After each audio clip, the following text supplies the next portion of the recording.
kind of had like some visual novel elements to it, or maybe it just had a story. I don't know. I'll have to go back and actually watch the replay of L's stream, but I don't know, Space Harrier clone, that could be fun. Not Space Harrier is not really my thing per se, but I respect it. I respect I will I believe you are valid if you like Space Harrier. We can coexist peacefully.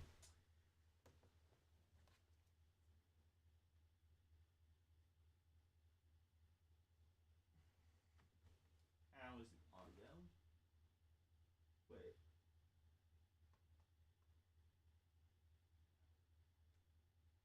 Okay, there we go.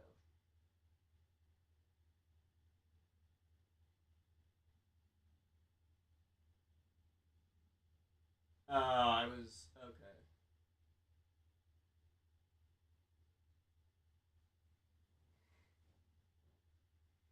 Well, anyway, I'm not going to talk over that any longer. Instead, I'm going to talk over Cave Story. The story within a cave. Oh shit, I got the wrong. There we go. No, we're not playing Mario RPG. We're playing Cave Story.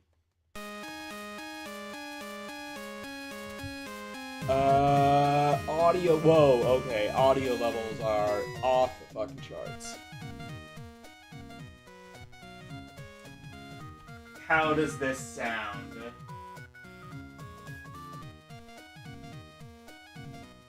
How does this sound? Pretty good actually. Oh, I can make it go a bit louder, in fact.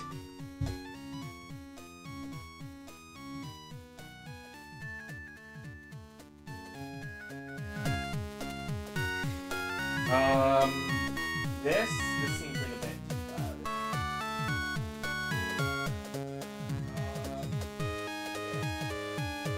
Okay, it is.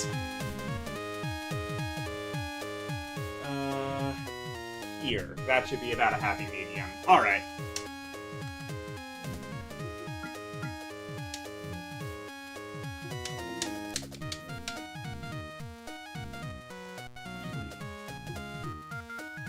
Oh, I can close retro work. I think that.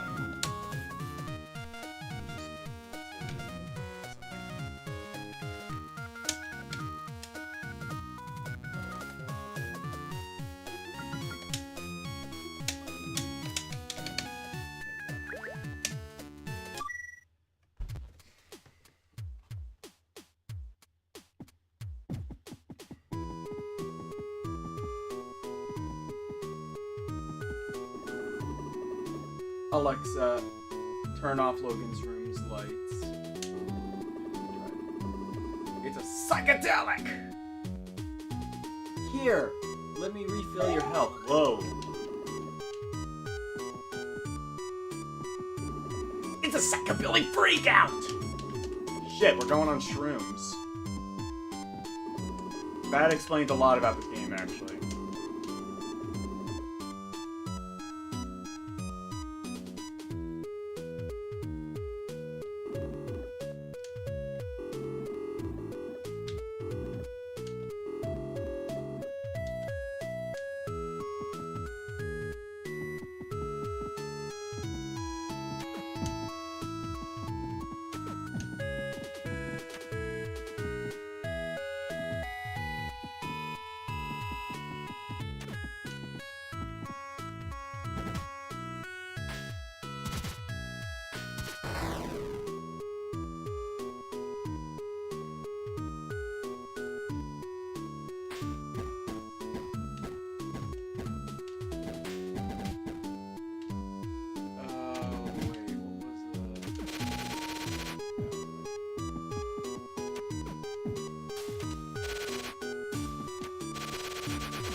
It's fine. It's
story within a cave.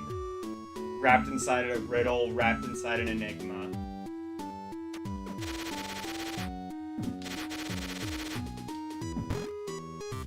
I think that's how that goes, right?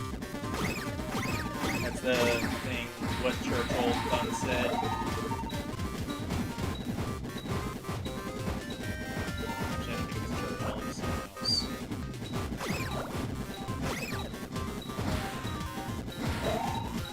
Churchill was clever enough. If someone else hadn't come up with it, he probably would have.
Go here, I think.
Yeah, Apple does have an official emulator app. I don't think it's been, I don't believe it has been delisted yet, but yeah, Delta.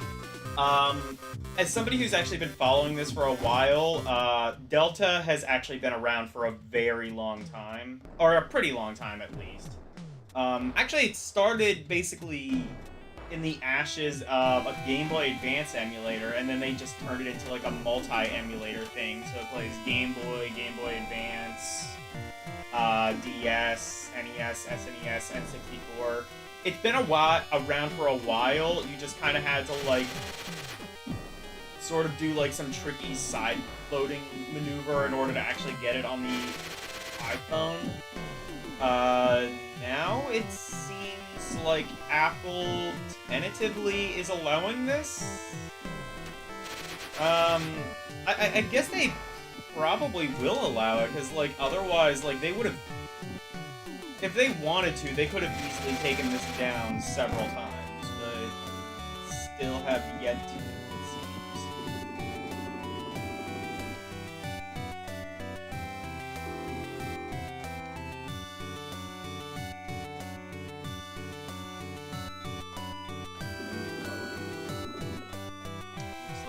Take at least 2 people. Okay.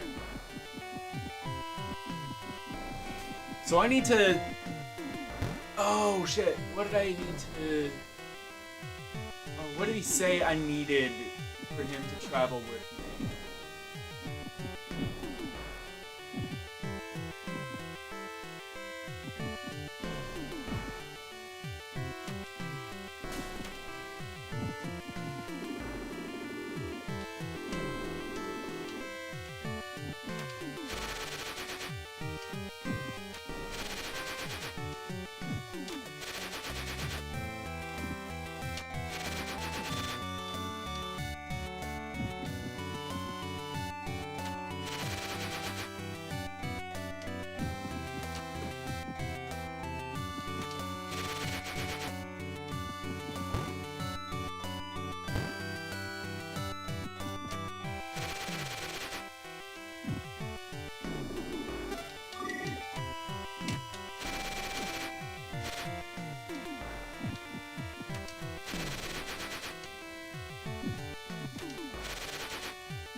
Yeah, yeah, it's called Delta.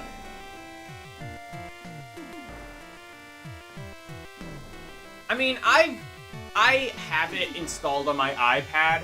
Cool thing is that I can use my keyboard to control it, which is nice. That means I don't have to worry about like finding a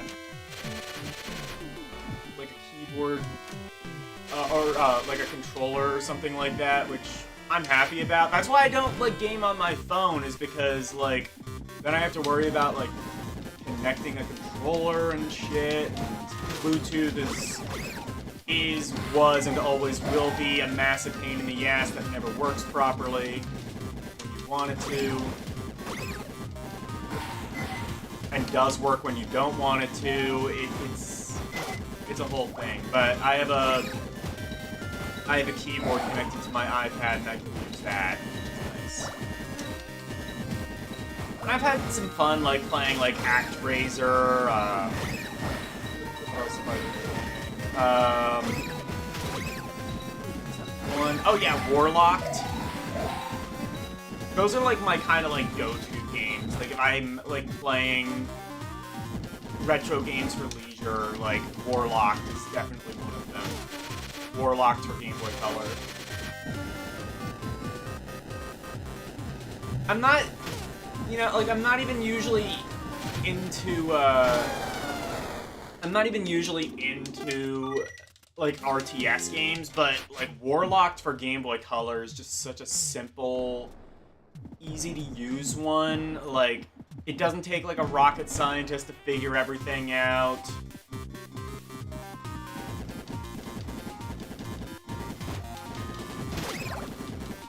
And it works really well, especially considering, you know, it's an RTS on a Game Boy Color. Realistically, that probably should work. Then again, Cannon Fodder worked also really well. That's like the other really good... The Game Boy Color is just home to, like, the RTS games that don't make Logan sad.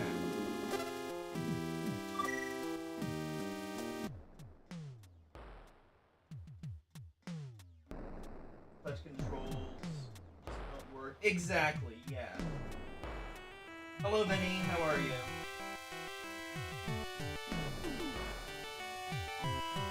PSP is fun. The only issue with PSP is that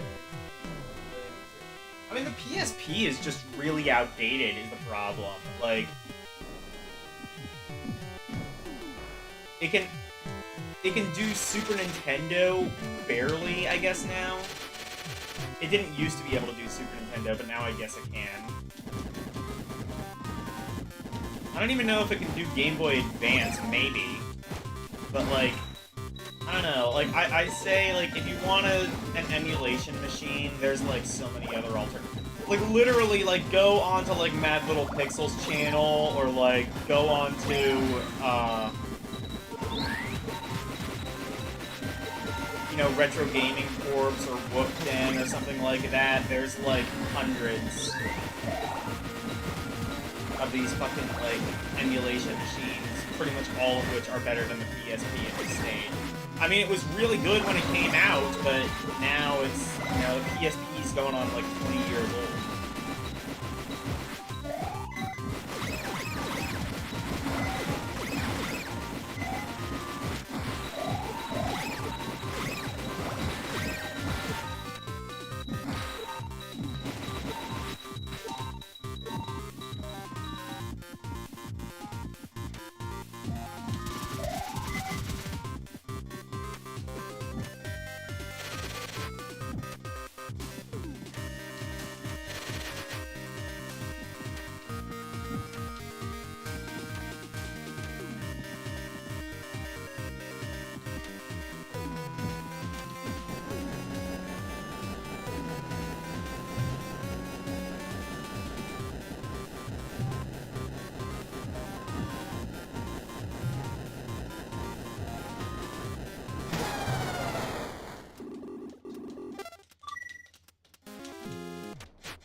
PSP is your second favorite. Really? By chance, did you have one as a kid? Because, like, that's really the only way I could see that. Because really all the PSP is just like a really all the PSP was, and ultimately why it failed in the US, is because it was basically just a PS2 but worse. It was a PS2 on the go, and people quickly, like, alerted Sony to the fact that, no, this isn't what we want. We want, like, dedicated experiences with our handheld games. That's why the PSP failed in the US, and that's why the DS, you know, was, like, one of the best-selling, not just handhelds, but, like, overall systems of all time. I think it's, like, in the top 5. Granted that, like, encompasses all the many DS models and shit still.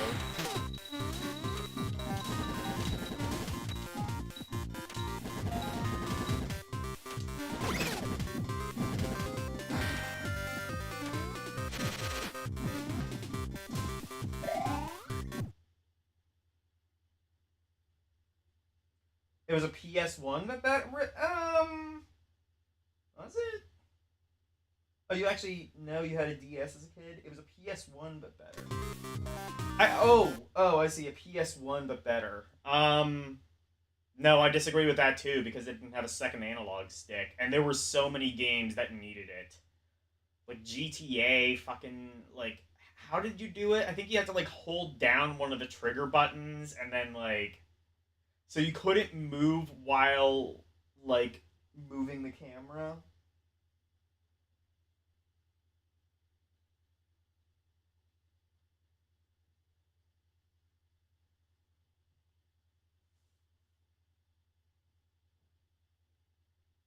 You know somebody from Venezuela who was really into retro gaming, but all he had to play with was a smartphone.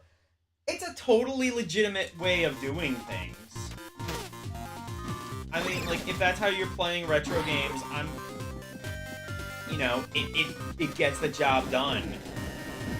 There are people, you know, like L, who just have some sort of, like, voodoo magic, whatever bullshit, that allows them to actually get on with touch controls. I don't understand it myself.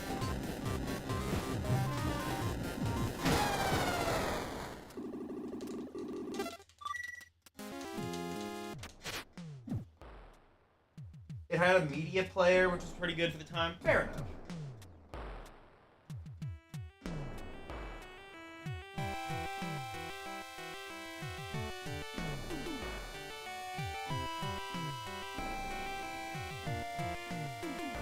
It had a new game library of its own.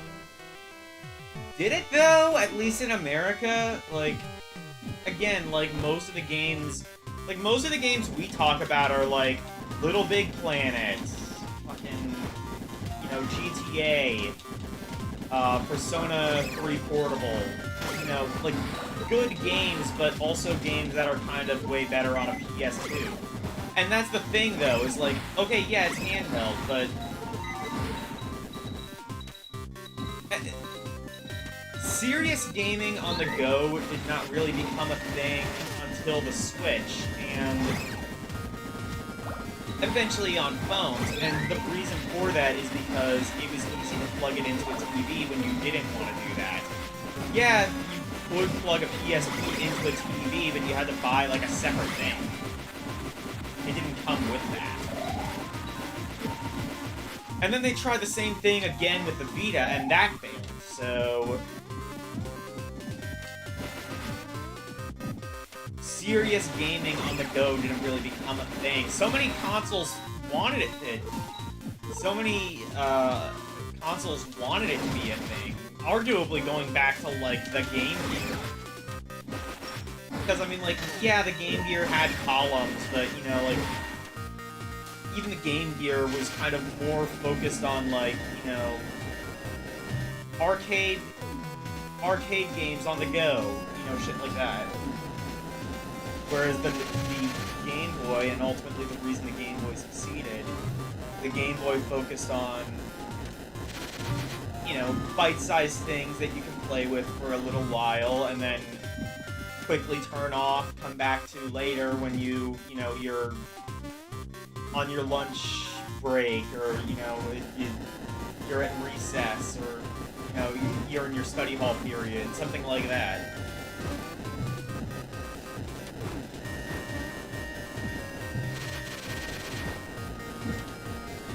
You know, I mean, like, the Game & Watch was...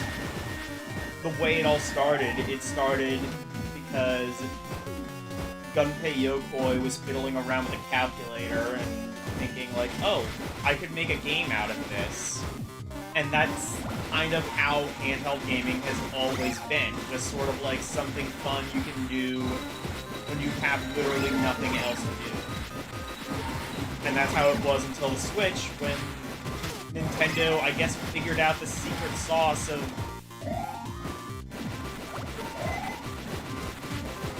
having console quality gaming on the go. And making it so that people actually want to buy it.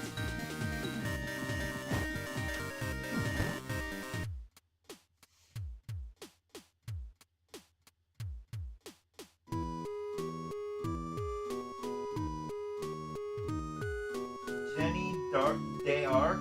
I've never heard of that.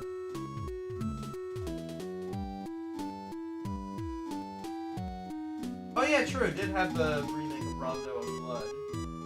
Actually, I probably will play after Cave Story.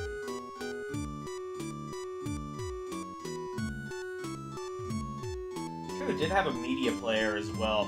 Although, but then again, they fucked that up too, because you had to buy, like, Sony's proprietary shit. And it didn't really work with anything but Sony's proprietary thing. Like, if you wanted to... Like, from what I remember, like, you pretty much had to... If you wanted to load anything onto the PSP, you pretty much had to plug the PSP into a USB drive. You couldn't, like... They might have made adapters to have, like, those dumb cards, or whatever the fuck they're called. Memory sticks. But, I don't know.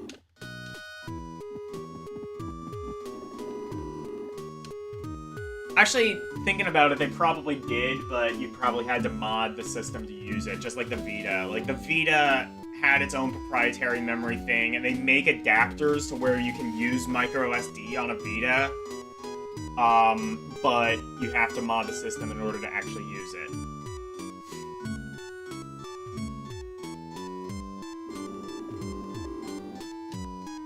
I don't know who made it, but it's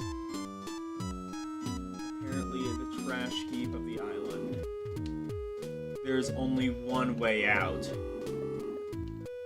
You have to get past the giant rock. I'd go with you. But with the state I'm in, I'll just get in your way. Alright, so I need to get...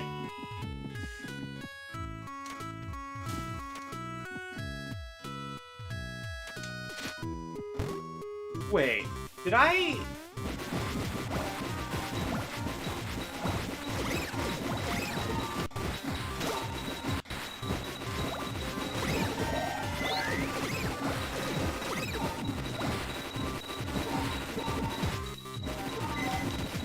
Whoa, wait a second. Whoa, I didn't know I could do this. I didn't know there was a third upgrade to this.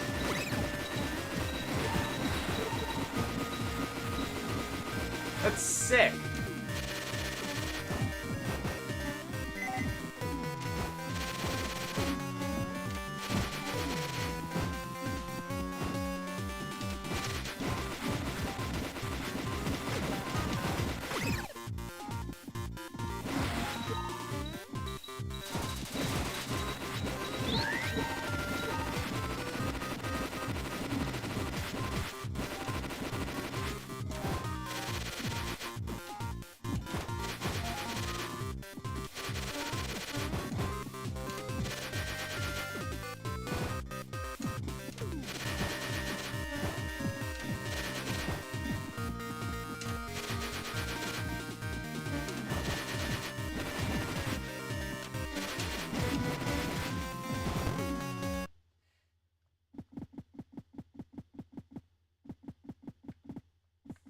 Okay, I did get the thing, I think.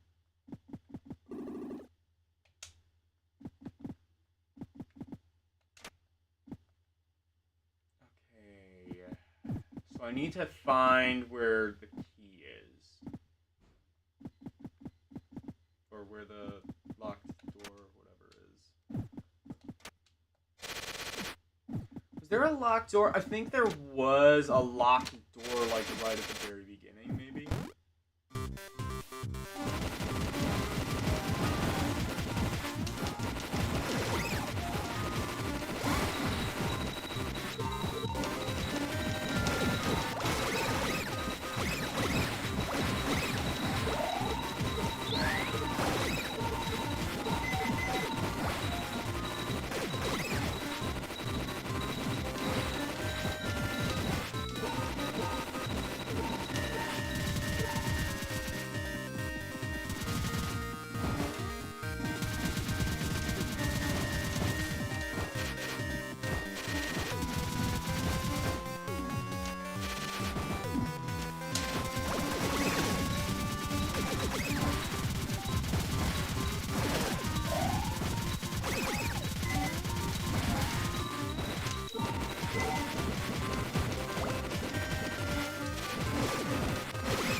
days till Stellar Blade? What's Stellar Blade?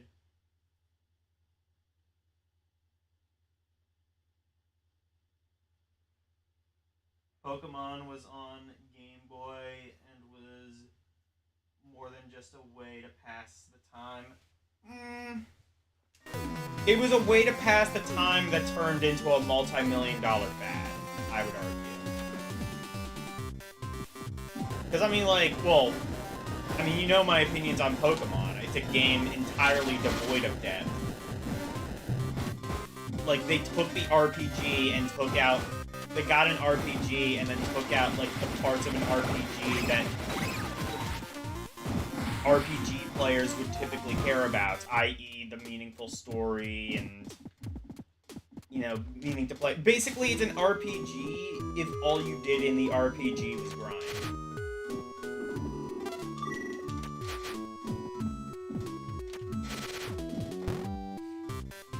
And that's... I'm sorry, that's just not how I play RPGs, and I think that's not how a lot of people played RPGs until Pokemon.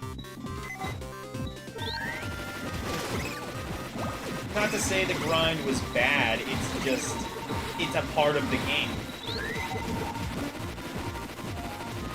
It's like releasing a Mario game where all you do is run, you know? Like, there's another core mechanic to the game that is severely absent if you do that. Then again, I mean, obviously Pokemon has sold millions for years, so what the fuck do I know? That's why I'm not in marketing.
Catching Pokemon and training a team with them.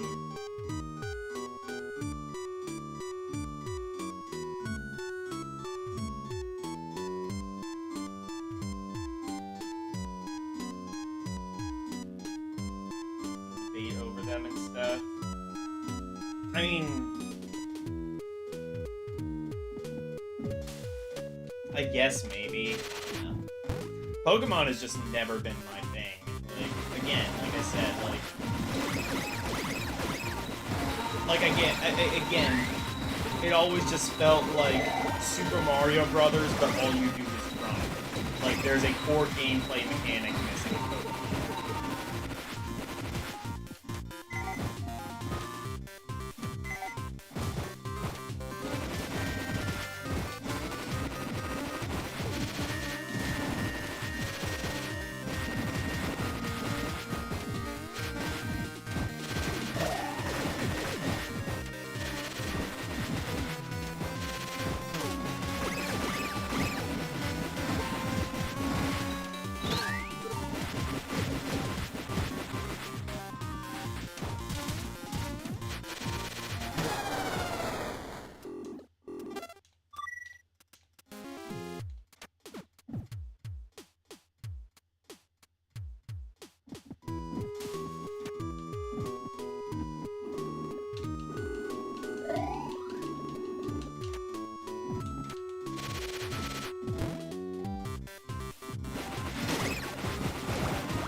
everyone doing? I'm doing pretty well. Work was stressful, but I'm done with work now.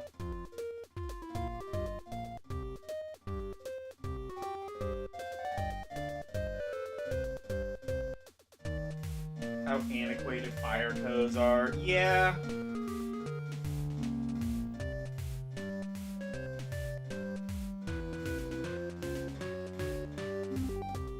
don't have weird strict laws to prevent that. This is the thing, though, is like, we have like so many rules and regulations. At the end of the day, like, you can only do so much. Like, I think that humanity just keeps trying to invent new, like, band-aid, bullet hole fixes to try and improve itself, when in reality it can't, and we're kind of just hopeless. You know, I've always said, like, live for a good time, not for a long time. Don't worry about being cautious.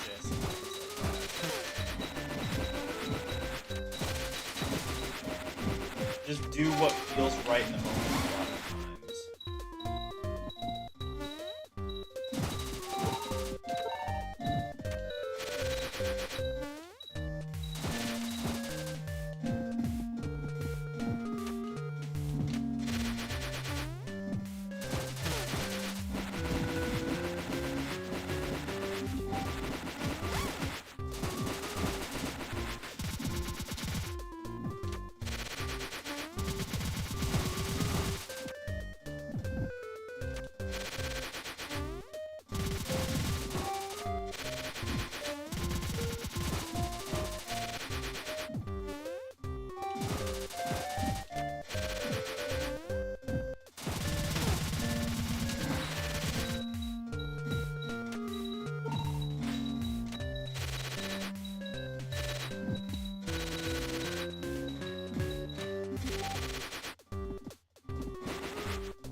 Fuck these controls. Okay.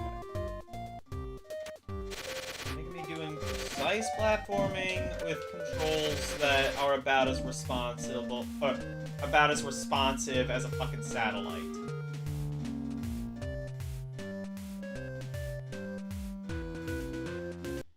It's good to be cautious, and fire codes were reasonable back when fires were a very common phenomenon. But I mean, like, well, it also depends, like, where. It also depends where you are, though. Like, electrical fires are still pretty common. Like, I've seen, like, you know, like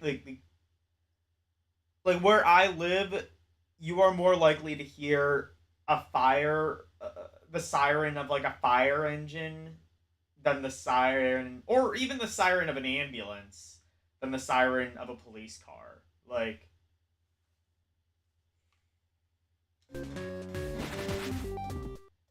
and it's because, like, you know, like, all it takes is like a transformer short circuiting, or, you know, some idiot leaving a cigarette, you know, lit in their house or whatever.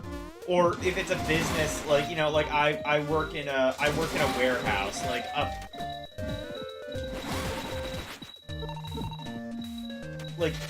our warehouse is pretty locked down. You can't really get in unless, you know, somebody lets you in. And we basically have, like, strict protocol, like, you do not let anybody in. You don't let anybody in unless they work here. Which, you know, is fair, because, you know, you're gonna...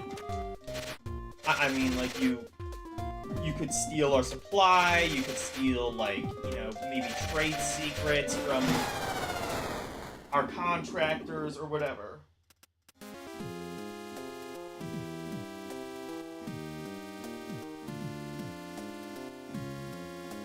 Yeah, I live in a very low... I live in a pretty, like, boring area, honestly.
Hey, L. No, but that's what I'm saying, though, is, like, it depends on where you work or where you live or things like that.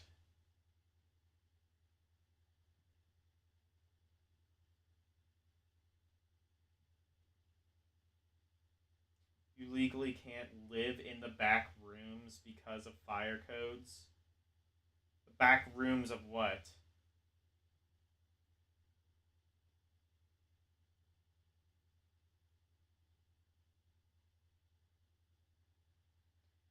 Suburb as a teen, and there were a string of burglaries. I mean, it happens. It's just a lot more rare than, you know, something like a fire. Honestly, like, it's very rare for anything to happen where I live. Like, technically, like, here's the thing, is, like, technically there were burglaries, but that's the thing, is I can remember the one time or two times it's actually happened.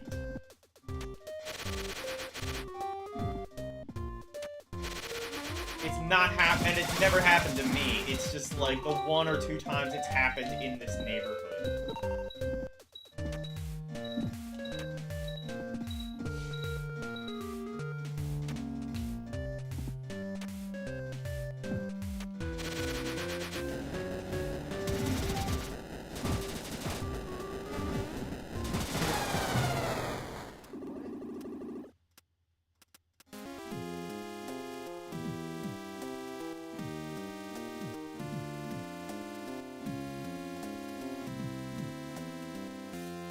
Buy out a big empty office building and live in it.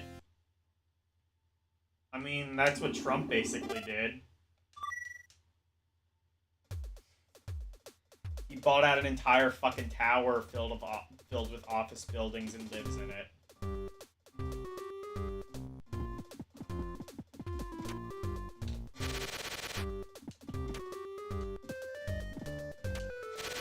As far as I know, I think he still owns it.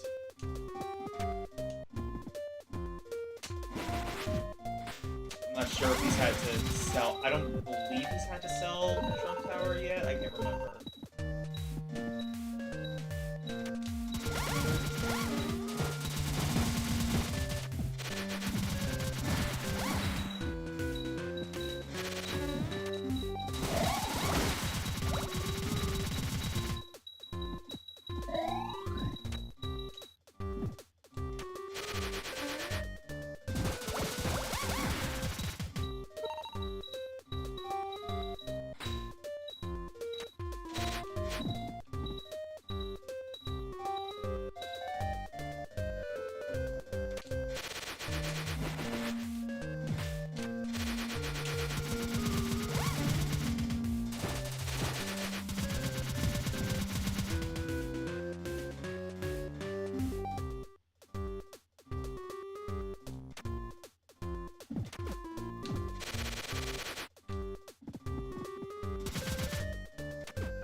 Trump Tower has other people in it.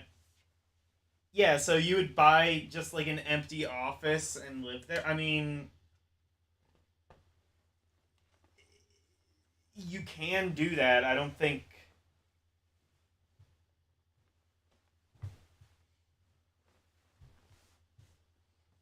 I mean, way things are going with Trump, I don't think people are going to be, working there very much longer. So he may end up just living in emptiness and solitude. Well, in a prison cell. I digress.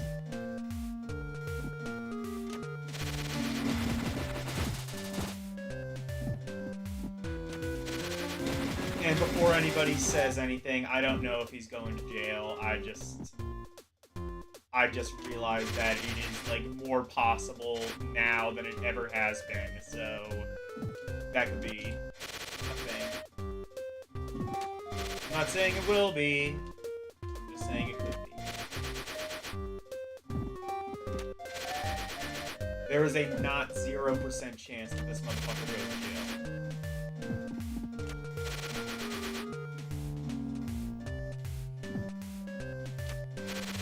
Did you see that one dude who lit himself on fire for Trump? Like, I'm sorry, that was badass. It just sucks that the video we got kind of sucked. Because, like, I'm just thinking of, like, those, like... You ever see the videos of, like, those monks who,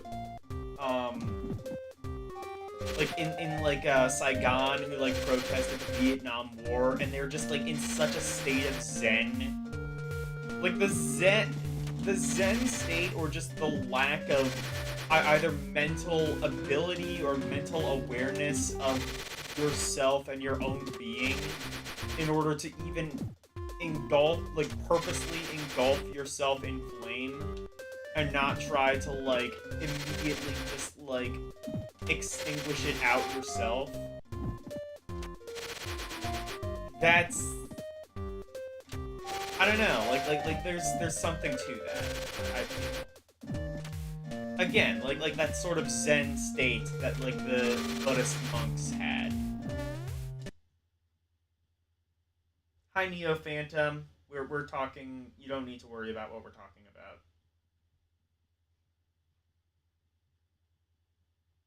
Don't worry your pretty little head about it. We're just playing Cave Story.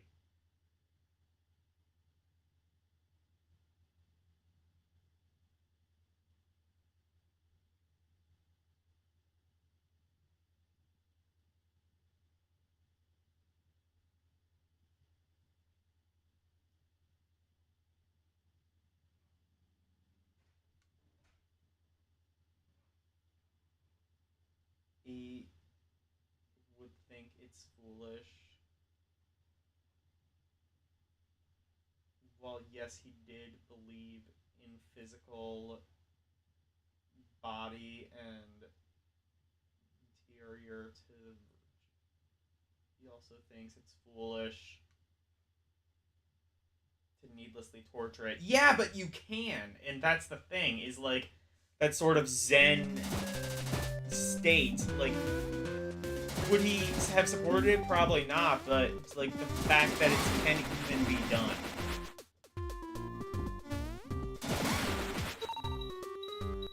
Because, like, if you try to engulf yourself in fire, it doesn't matter what your rationale is for doing so in the moment, fight or flight is gonna kick in.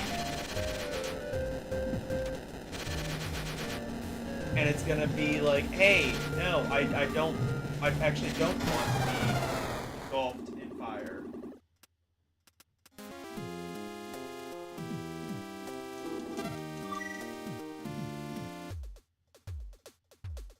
You once talked somebody out of starving themselves? Yeah.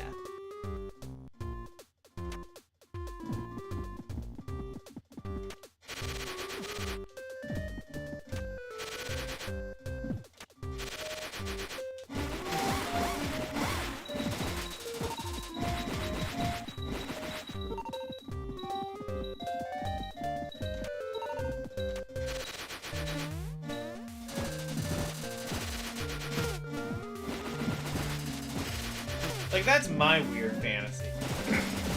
So I have a lot of weird fantasies that you don't even know about that on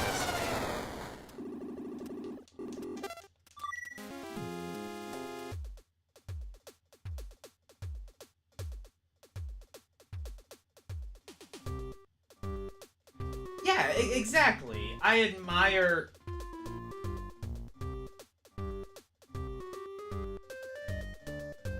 Yeah, no, exactly, Ketsu. Like, I admire the restraint. I mean, I wouldn't do it. It's absolute pure fucking lunacy, but, like...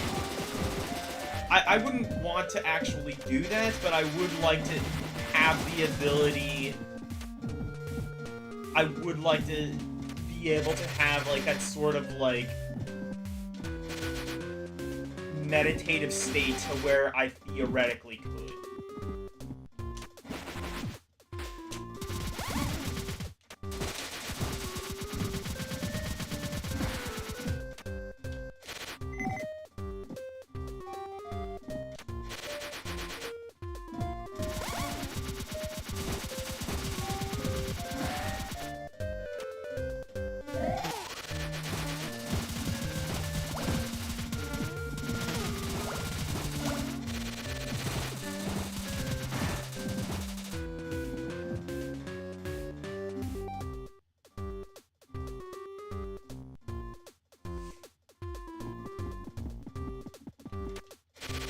I guess I've never really understood what Zen really is.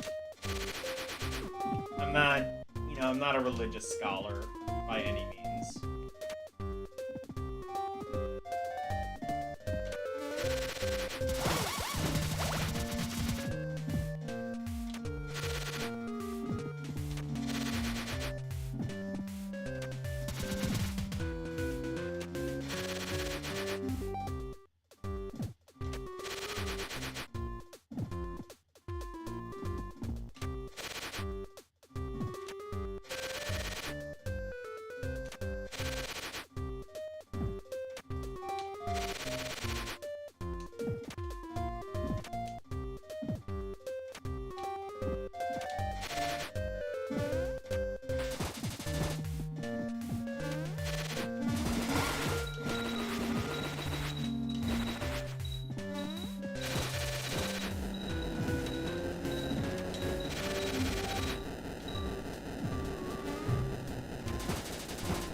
It's an Eastern school of Buddha. Okay, fair enough. Yeah, that's entirely what I thought it was. I thought there was more to it.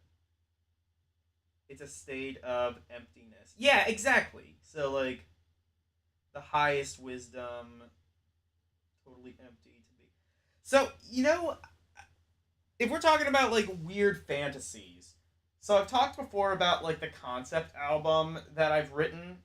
Another concept for like an album I've thought of before is I lock myself in, and I could even like I could even like put a camera in there or something like that and film like a documentary. But like I've always been fascinated with this concept of like what if I was locked in a room with literally nothing. No sight, no sound, no light, no nothing, and especially nothing culturally. No internet, no phone, no very little human interaction. Um, very little, I've always thought of like the thing that really makes us who we are is our culture. I think. Like, why do you like the things that you like? It's because of, or like what do you like? Do you like do you like video games? Obviously, that's a cultural thing. It's marketing. Um, what do you like? Do you like are you a gun enthusiast? Why do you like guns? Because maybe your father liked guns, or maybe your father was a war hero, or maybe you just think guns are cool because of like action movies and shit, like the Predator or whatever.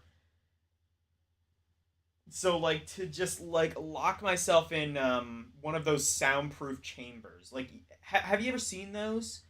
They're like the really like legit soundproof chambers. Uh they have like insulated like foam padding all around. You can like for example, like if I clap, you hear it's not just like one sound, if that makes sense. You hear like a echo to the clap. But in a soundproof chamber, you just hear the sound of your hands smacking together. That's something I would like to do something like that.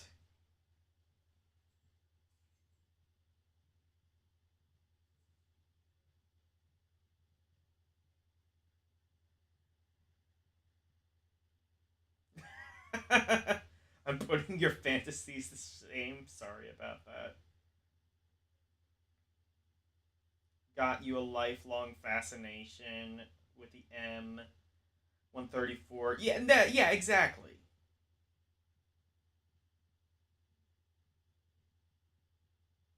Extroverts would go crazy inside such a chamber faster. Introverts are already used to it.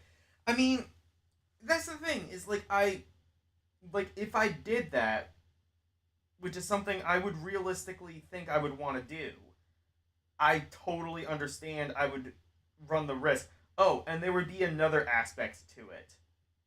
LSD. Here's my thought process. Hallucinations. So like if you're in an inebriated state, if you are even on like the, basic like if you're drunk, for example. This is why they always say like being drunk is not a legal excuse. If you are if you're drunk and you go out and grope some woman, without their consent, that's not a legal excuse. You can't just go up to the judge like, "Oh, I was drunk. I was drunk at the time. I was under the influence." No, you're still responsible for your actions. And the reason for that is because it's not like alcohol takes over your being. Alcohol is just inebriation is just a state, an extended state of what you would normally what you might normally do in real life, but would be too scared off because of, societal pressure, essentially. And the absolute extreme to that is hallucinogenic drugs. Hallucinogenic drugs are essentially the inner workings of your mind. It's like a dream, essentially, is what I've heard. Granted, I am somebody who has never taken any hallucinogenic drugs. But my understanding is it's almost like a dream, but you remember it. And you have the ability, since it is real life, you have the ability to write what you see down. And you have the ability to put it to words and reference it later.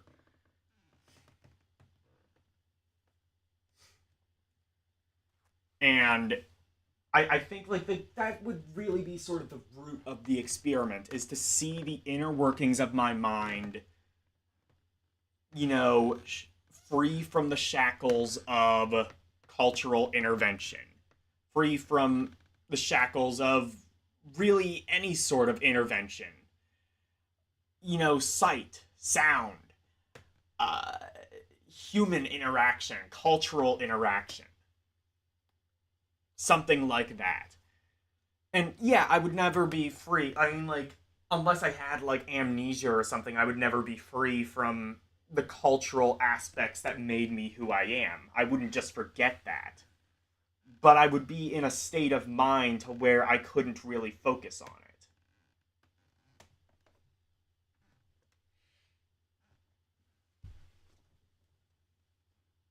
And I feel like at the end of the experiment, I would find a greater understanding of who I really am, devoid of what society has molded me into. Anyway, this has gotten deep as fuck. Thank you for coming to my TED Talk. Oh no, wait, no, I can't say that because I actually say that on a. Oh my God, Mike Wolf, how are you? I'm so sorry.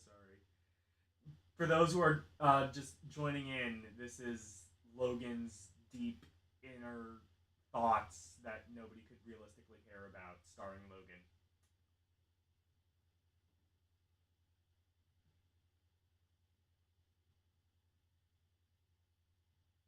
Also, you would hear a sound in total. No, no, no, no.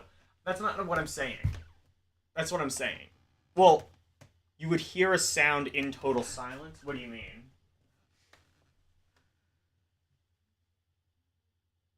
There'd be a ringing in your ears that becomes super pronounced. Oh, I see what you mean. Yeah. I've been super drunk before. I have I've been drunk before. Yeah. I mean, I've been drunk on stream. I've never okay, I've never been drunk to the point of like, you know, I've never been drunk to the point. No, I have been drunk to a point where I don't remember it the next day. And I've done regrettable things under the influence. I admit that. I, I'm not gonna sit here and like admit to what specifically it is because I don't think you guys need to hear that. But yeah, Mike Wolf, have you been in have you been in my chat before? That name sounds super familiar. Should I wrench you?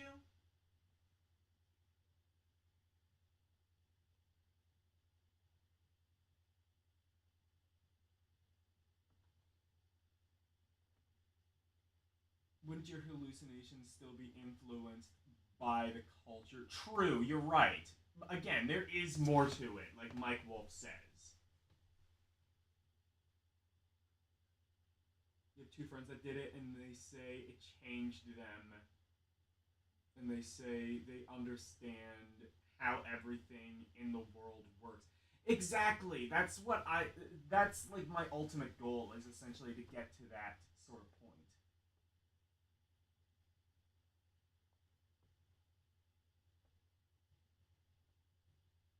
Your darkest fantasies and desires without the need to rely on drugs. Do you though?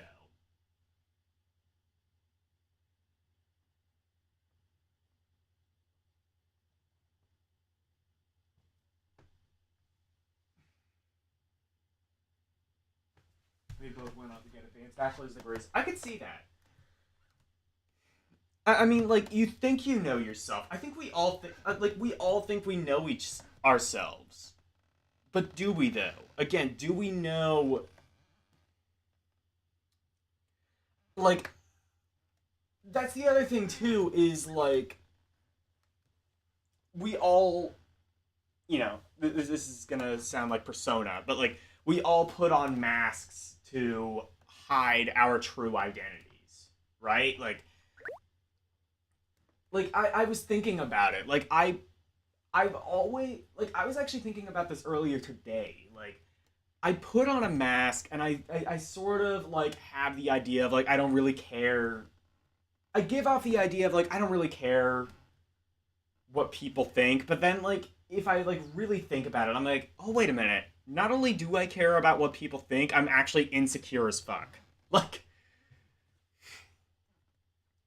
Like I am genuinely and it's because of the reason for it is because of like who I am and what I've had to go through in life. I've had to because I'm vision impaired, I've had to go through in life proving myself to other people because nobody's going to take me seriously if I don't do that.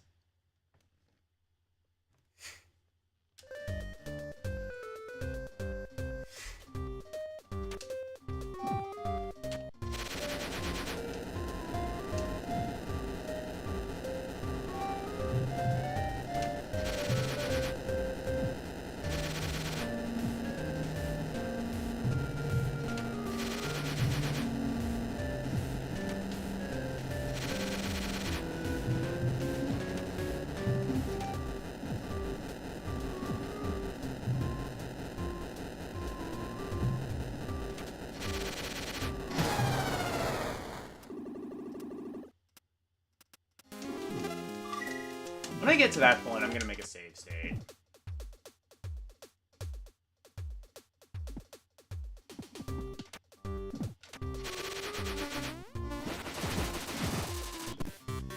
Okay, I didn't make a save state there.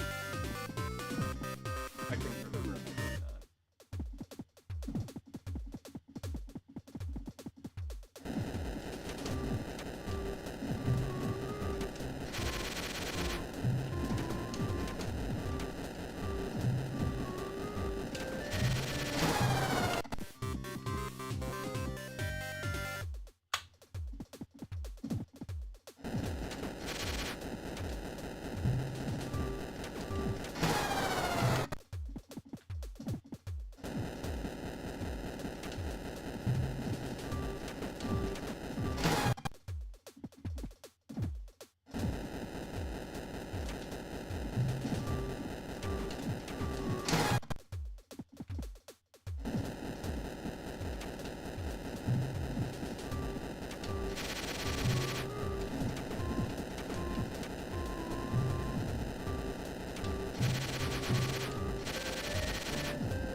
Let me,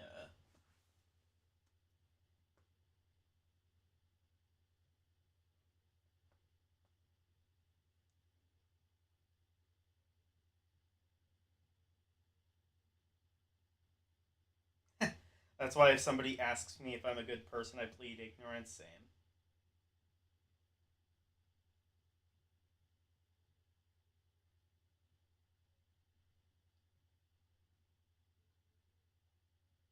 Oh, you're saying yes, you have. Okay. Yeah, I thought I recognized your name from somewhere. So you can go get wrenched, my good man.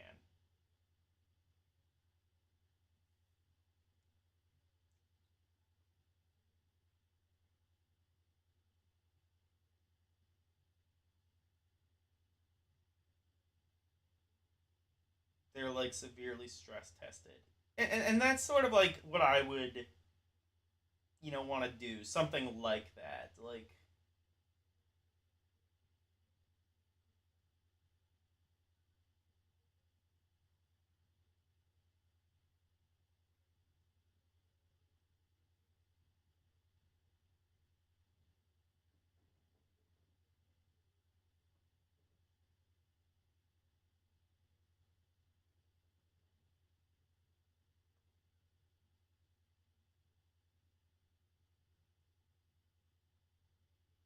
Yep, there you go. Welcome to the official club of the LD penises. You like the name? I know you do.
I assume this is what I have to do because I have to get like the medication or whatever for the one guy so that he can join me and move the run.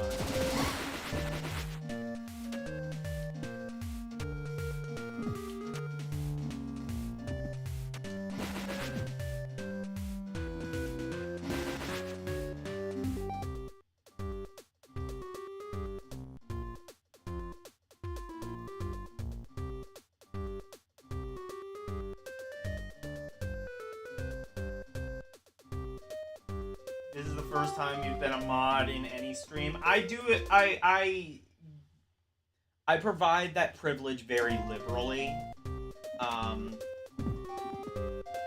you know, if like somebody comes in, spams my chat, you know, I have a good like force of people who will, you know, who I think I can trust because they like you've been here before and you haven't caused trouble. So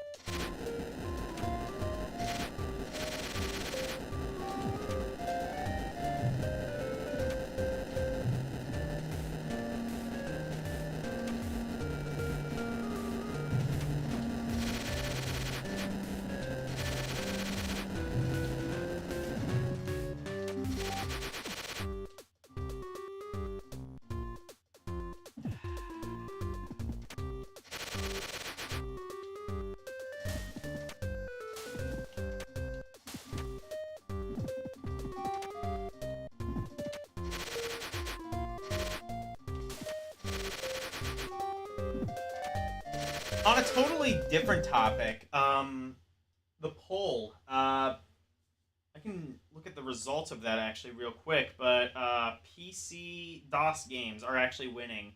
Guys, if you have not voted in my most recent community tab poll, there are currently 6 votes. It was 5 last time I checked, but where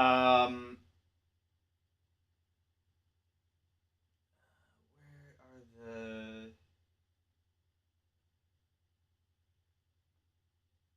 Why can't I see the actual results? What?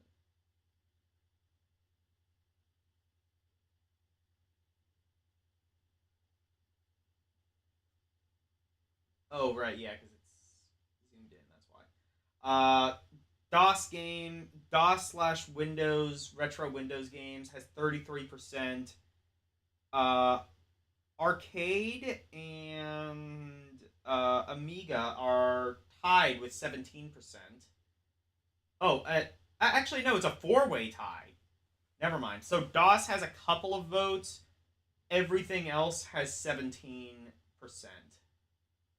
So everything else seemingly has one vote, except for DOS, which So I guess, yeah, everything has one vote except for DOS, which has two. If you want to make your voice heard, if you want to.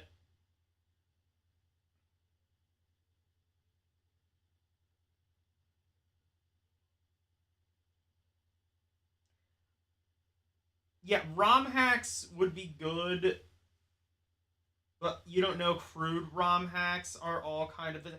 No, no, they don't have to be. Okay. The theme is just unregulated. That doesn't necessarily mean they have to be crude ROM hacks. The only thing that would be explicitly crude is banned or controversial games. And no, no. I let me rephrase that too. That isn't even necessarily specifically crude. It's like a game that has some sort of controversy behind it. Like Thrill Kill it's it doesn't have like swearing and dicks and things like that and nudity, but it was banned for its excessive violence, which nowadays is honestly pretty tame. So it would be something like that. ROM hacks could be literally anything. The theme is just unregulated. It doesn't have to necessarily be controversial. It's just unregulated. The PC DOS market. There isn't a Nintendo seal of quality looking over every game released on PC and being like, okay, this can come out, but this has to be censored in some regard. Same with arcades, same with Amiga or any PC computer platform. ROM hacks, things like that.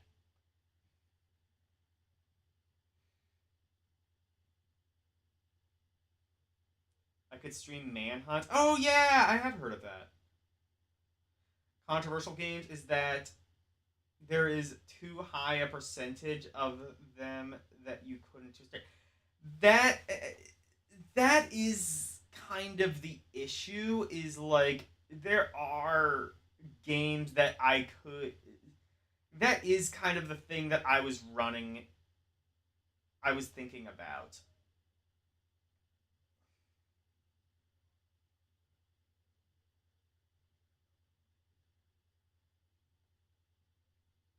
Like there were so many that I was like thinking about. Like uh or what was it?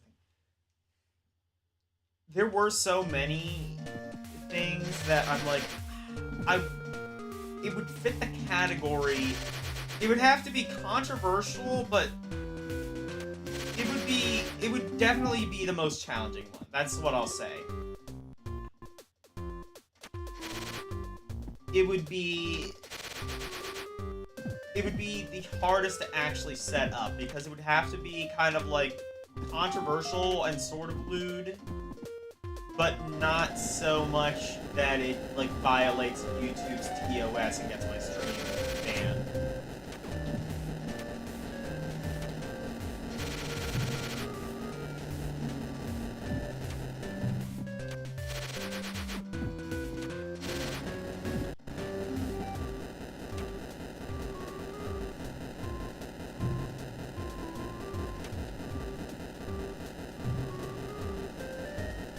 Oh, so this first.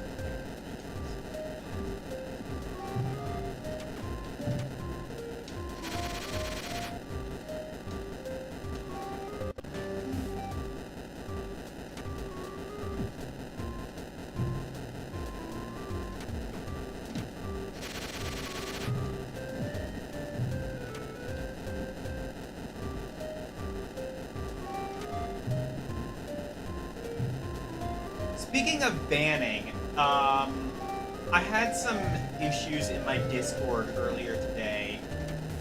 Does anybody know how to set Discord to be approved? Sort of like what L had to do, because L was sort of running into the same problem, just like not necessarily bots, I think, but like more so just like people kind of spreading, causing drama in his server.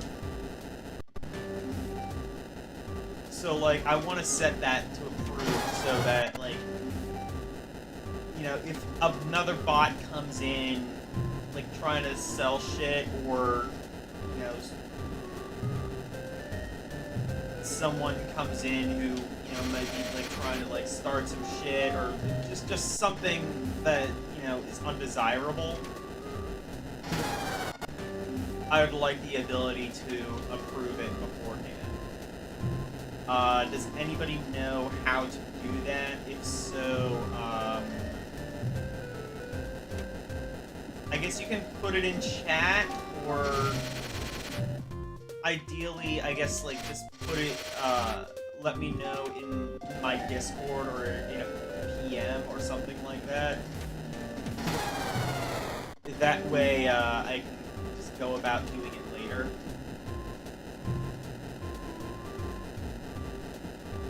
I asked, in L's Discord, because I figured Karumi might know, because Karumi's, the mod for L's Discord.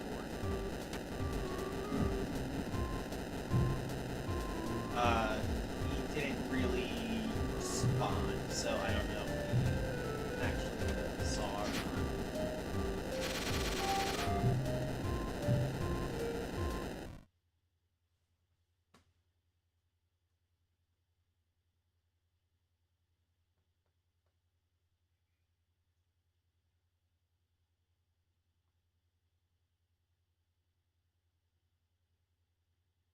But I think it's technically Karumi's. Okay. You relinquished ownership a long time ago. Okay.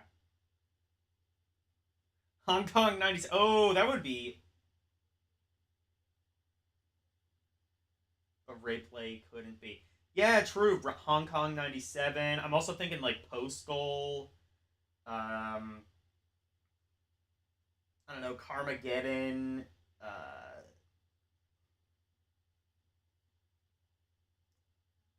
What was that one game where you're, like, an active school shooter? Hate? Like, the game that everybody was really excited for, like, the premise of, and then they played it and it was like, oh wait, actually this is really shallow gameplay wise. That one.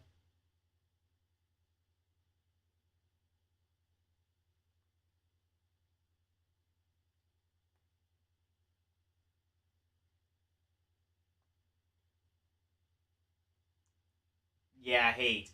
I remember, like, a whole bunch of people were, like, you know, super angry at the concept, and then when it actually came out, they were like, wait, no, this is just really shallow from a gameplay standpoint. Because, like, you know, being an active school shooter isn't necessarily as, you know, thrilling as it might be in real life, because, you know, in real life, the stakes are a lot higher if you fuck up.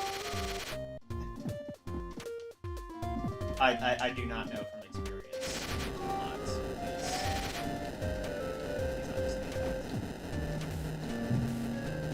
The cyber police! The cyber police are gonna get me!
No, but, like, the 90s was, like, all about, like, the 90s was just so, like, hell-bent on being edgy that even emulators had to be edgy. You had shit like Nesticle, which was made by a guy who called himself the Shit Man, and the cursor was a severed hand. And then also, what is it? Random Ass Pokemon Emulator, or what is it? Random Assembly Pokemon Emulator, rate, whatever. I don't remember what it was. I think it's Random Ass Pokemon Emulator.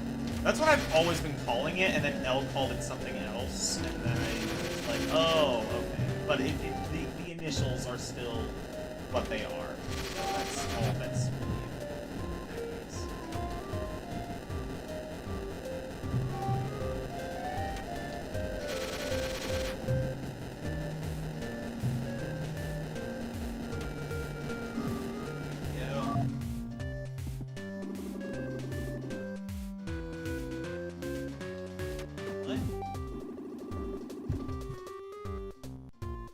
door is open.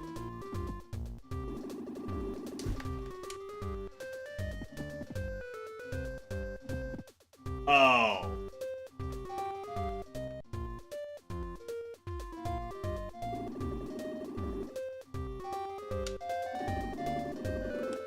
What door?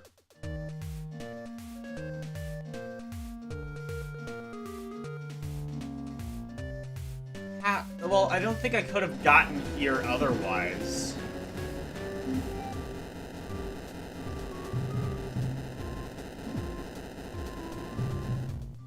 So I don't know what door it's talking about. Unless, did I do all of that before? Oh, rather another Pokemon emulator. That's what it was. You'll be on soon? Alright.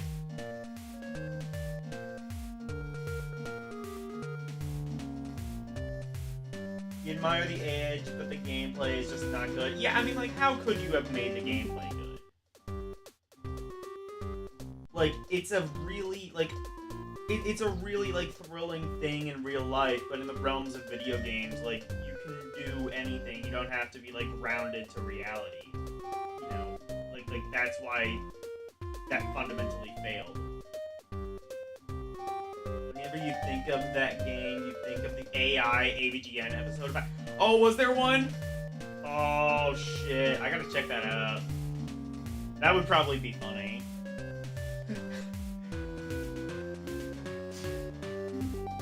Imagine, like, AVGN's just, like, over... You know how, like, AVGN will, like, overreact, like... It said penis in a Nintendo game! You know, shit like that. Just, like, every single shocking... That would be, like... That would just be, like, a fucked, like, AVGN review. Just, like, every single shocking thing that happens in a game. Like... He took his dick out in Postal! What the fuck? I'm playing this? You know, and the entire review is just like AVGN's metaphorical monocle popping at every single corner.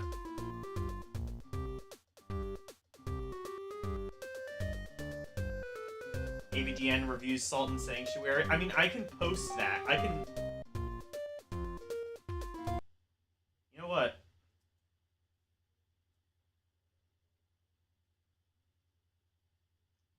Let's just fucking go. Just fucking go. I don't know if you're gonna be able to hear this. I will try and make it as loud as possible.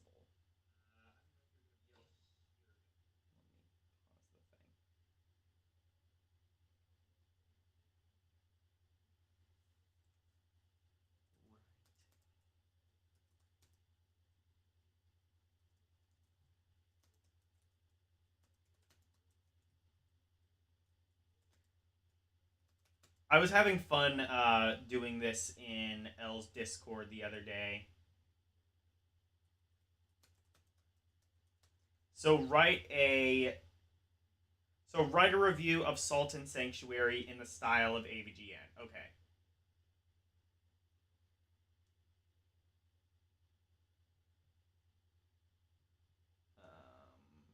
Okay, it's writing. Oh, this one's actually like fairly longer, I think, than typical. All right, I'll read it out loud. All right, you ready for this? Here's my take on Salt and Sanctuary in the style of the angry video game nerd. Salt and Sanctuary. More like Salt, cut to AVGN, sitting in his familiar setup. Alright, let's get something straight. More like I love a good Salt. challenge, but this game, it's like it was designed by Satan himself. Cut to gameplay footage of Salt and Sanctuary. So, you start the game and you're already dead. And then you're dead again, and again, and again. Seriously, this game is harder than a bull's balls in a blender. What? Struggling with the controls feel like you're trying to wrestle a greased up pig. I mean, come on. How am I supposed to Okay, beat that this boss metaphor when I at can least barely makes walk sense. straight? Cut to footage of various frustrating moments in the game. And don't even get me started on the platforming. It's like trying to jump over a pit of lava while wearing ice skates. Cut back to AVGN. What? But you know what? Okay, I guess Despite that all the metaphor frustration, kind there's of something makes sense. Why did it have to be a strangely pit of addictive about Salt lava? and Sanctuary. Maybe it's the satisfying feeling you get when you finally beat that boss that's been kicking your ass for the past hour. Cut to AVGN finally defeating a boss. Yes! Take that, you pixelated piece of... Look, Salt and Sanctuary is not for the faint of heart. If you're looking for a challenge, then go ahead, give it a shot. But don't say I didn't warn you. Cut to AVGN giving a thumbs up. Until next time, I'm gonna go soak my controller in salt. The music plays as the video ends. I'm not entirely sure. Here's the thing, like, is the game does it even know what it's reviewing?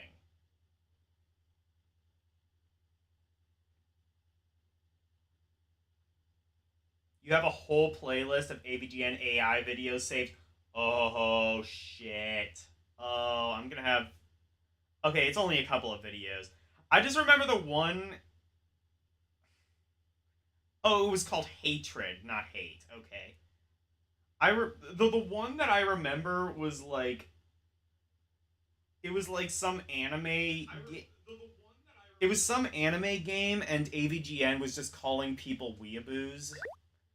And for some reason, I just thought that was like the funniest thing.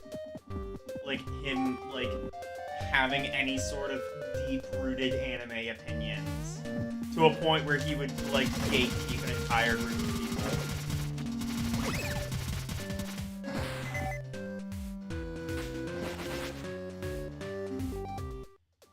Salt and Sanctuary, more like salt. That is, you know what? I think that might. I think we may have accidentally wrote an irate gamer script. Like just all the jokes that don't make sense. The fact that there really isn't like a whole lot of swearing because I mean ChatGPT is limited in that sense.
Or actually, you know what? Fuck it. Actually, how do I can I just have it like erase like the cache? Is that a thing I can do in ChatGPT? Oh, I think I did. I think I did just do that. Okay.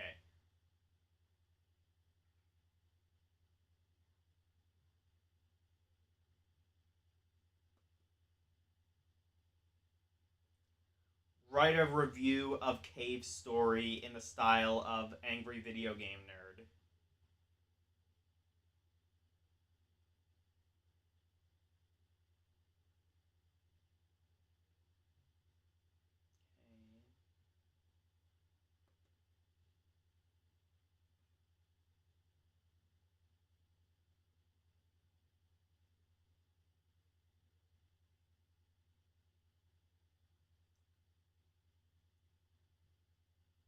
Alright, let's see.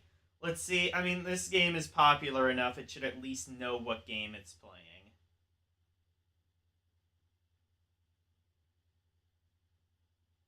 Title Cave Story, a retro gem or frustration fest? Frustration Fest. What the funk is up, nerds? What the Today fuck? we're diving into a game that's older than your grandma's collection of doilies, Cave Story. Strap in, because this Not ride even is going that to be old. bumpier than a 73 Pinto on a gravel road. First off, Okay, I let's like talk that. about the graphics. This game looks like it was made in the 90s by a dude in his basement. And I It basically love it. was. It's got that retro charm that makes you feel like you're playing on a CRT TV with a bowl of cereal by your side. But don't let the cute sprites fool you.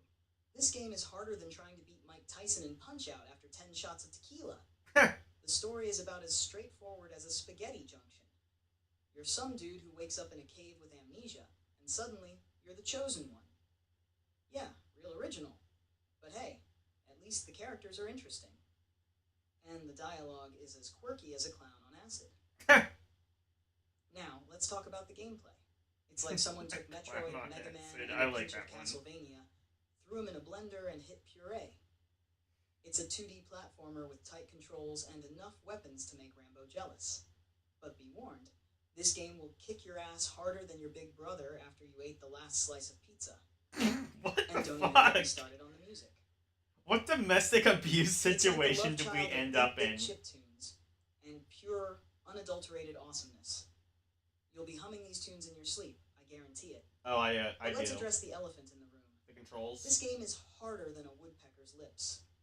1 minute, you're breezing through levels like a pro, and the next, you're getting your ass handed to you by a bunch of pixelated bats. Mm-hmm. In conclusion, The Cave fucking Story is birds. like that one X you can't get out of your head. Frustrating, but oh so satisfying when you finally conquer it. So grab your controller, prepare to die a An lot, X that's. and get ready for a retro gaming experience that'll leave you cursing like a sailor with a stubbed toe. No, that's pretty accurate. All of that is pretty accurate.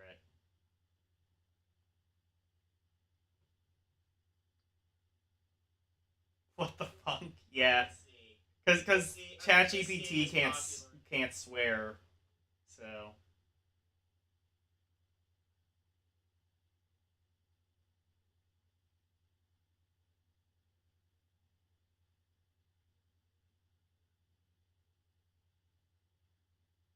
It's too tame to be the nerd style, exactly.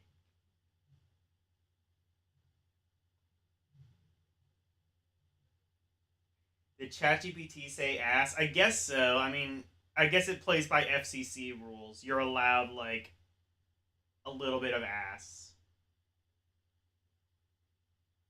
Yeah, that was actually good. That was, like, better. What the fuck? That review was, like, better than, like, anything AVGN has, like, put out in, like, the last 5 years or so. Yeah, you liked that line? Yeah.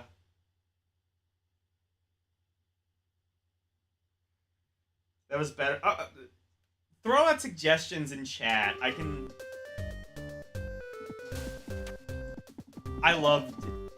would love to, like, do more of this. Just, like, have ChatGPT write, AVGN scripts.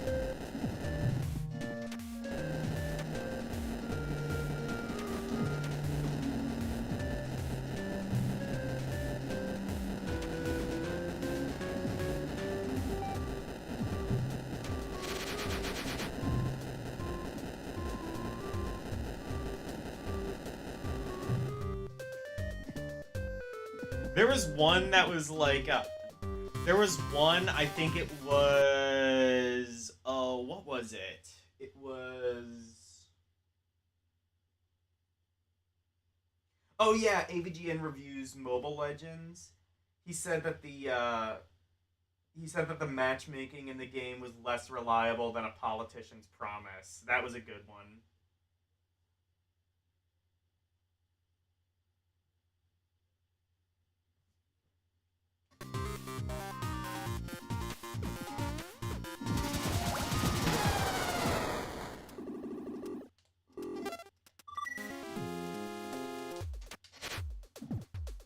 I like the clown on acid. That's my favorite.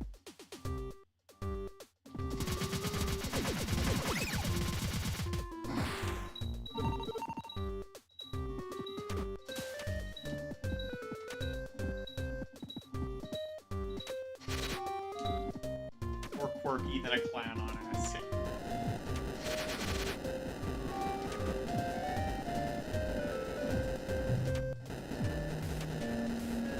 No, but I love the honestly, I like it more when it fucks up and just like creates an analogy that doesn't make sense in any conceivable way. It's like irate gamer adjacent writing. Oh yeah, kick your ass harder than your brother after you took the last slice of pizza. Like that is like that was just like that was funny just because like I'm pretty sure we just walked into well okay never mind it's not funny like that was just like fucked because I'm pretty sure we just walked into a domestic abuse situation.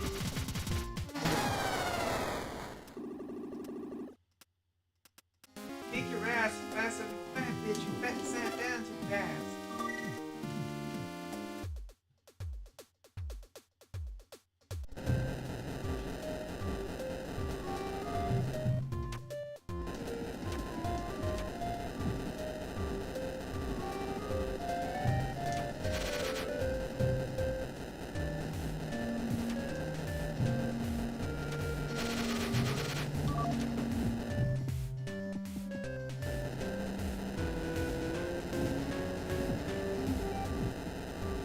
So I'm supposed to find a door somewhere, but I'm not sure where.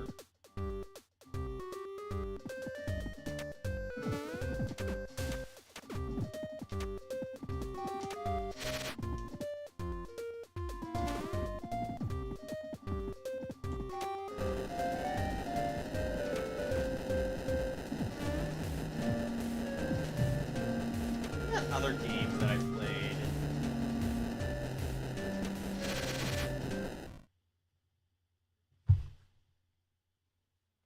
Oh, I got one. This one could be good.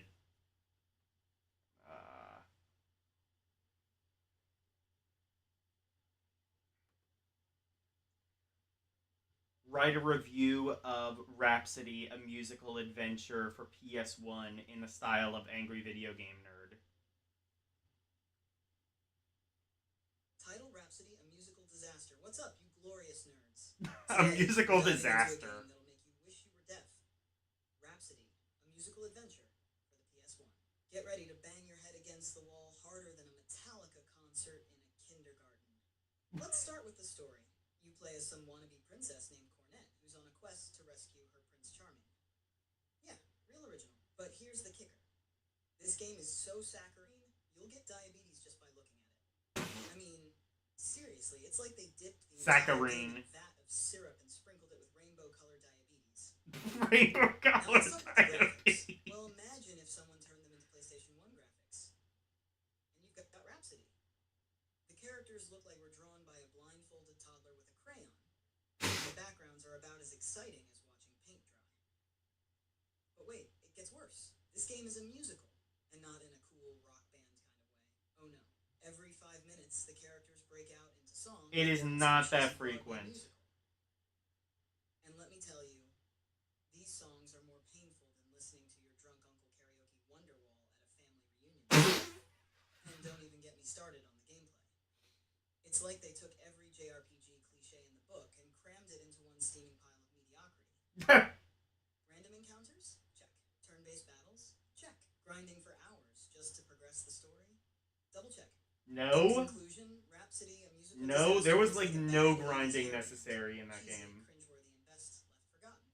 So, unless you're a glutton for punishment or you hate your eardrums, do yourself a favor and steer clear of this musical monstrosity. Okay, it had some funny lines, it had some inaccuracies, but overall it was alright. ABDN reviews Manho Sensei.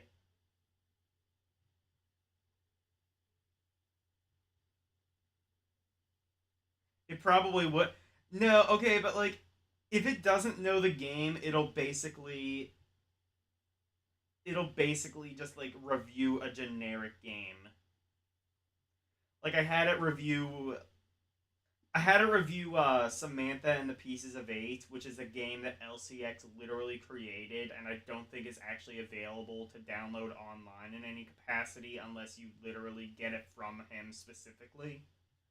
And it was talking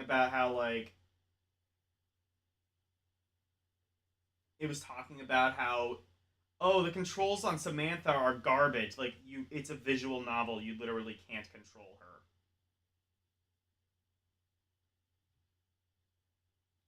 Okay, let's see.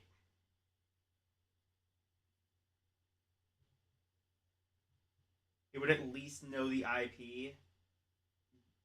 Mahao Sensei Nejima.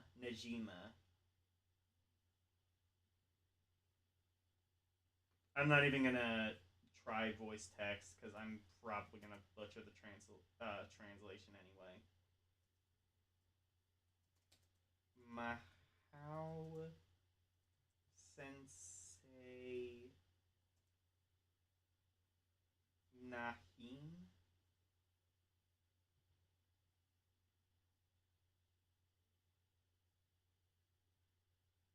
Oh, Najima. Najima.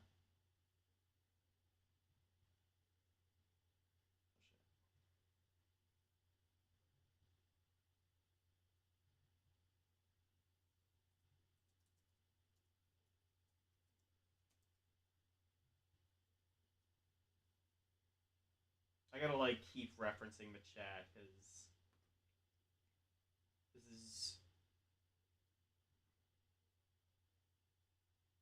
Mahao.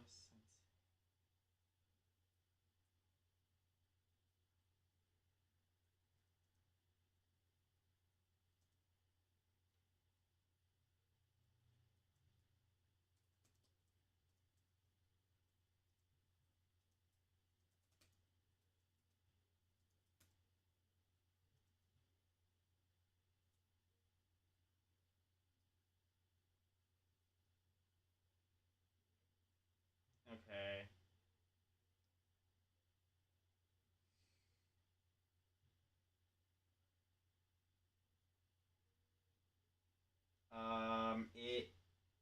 It wrote a review. This one's a little bit shorter though. Let's see what it came up with. All right, here we go. The angry video game nerd theme music. Ah, Mahu Sensei Nagima. Now I've seen some crap in my time, but this is a whole new level of crap. Let's dive right in and see what fresh hell awaits us. The screen shows footage from the game. Alright, so right off the bat, you're greeted with some of the worst graphics I've ever seen on the PS2. I mean, seriously, did they even try? It's like they hired a blindfolded monkey to design this mess. And the characters? Don't even get me started.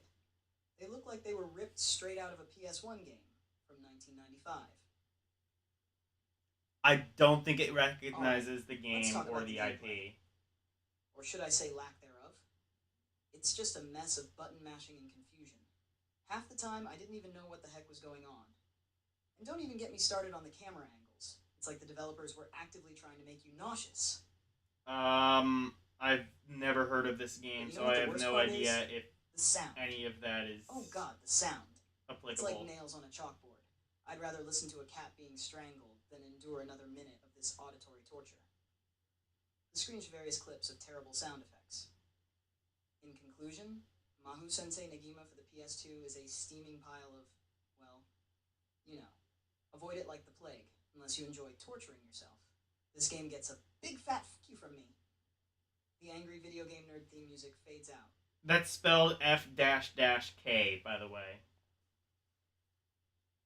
I have no idea if any of that is applicable. I'm almost certainly not.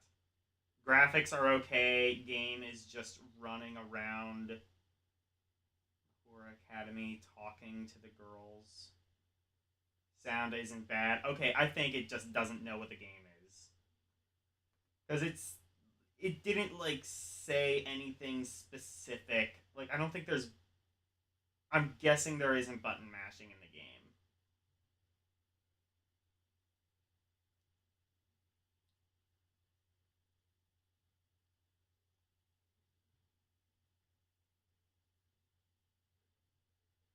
Yeah, AVGN wouldn't know what the show is. Like, the real one. Oh, shit. I didn't mean to do that.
Oh, it's a VN? Okay, yeah, then camera angles would not be an issue in that.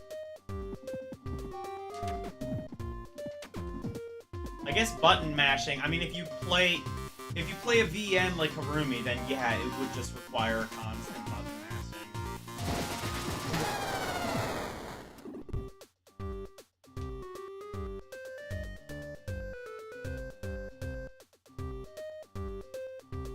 Or a semi-VN. Okay. Well, if you play a VN like Harumi, then yeah, it will just require button mashing.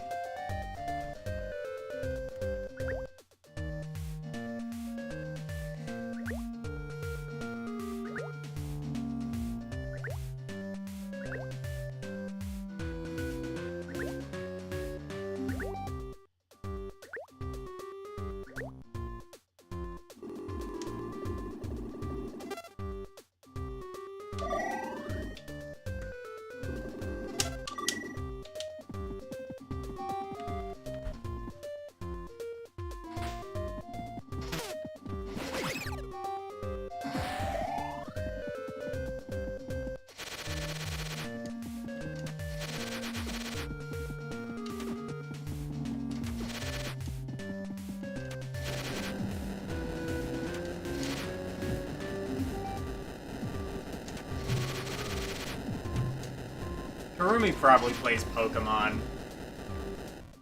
Because again, it's an RPG without the story. You can pretty much dialogue skip and not really miss anything of value. Like most Pokemon games.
I don't know where the sure that they want.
Like you actually control Neji and run around with him.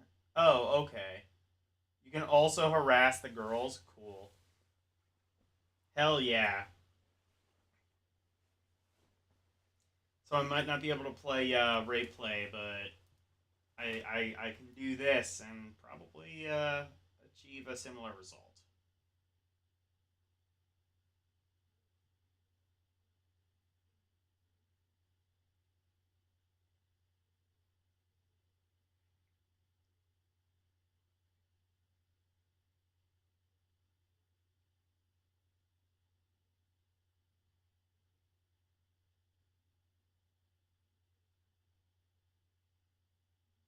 Black and White, the games became a bit more story based, a bit more story focused. Okay.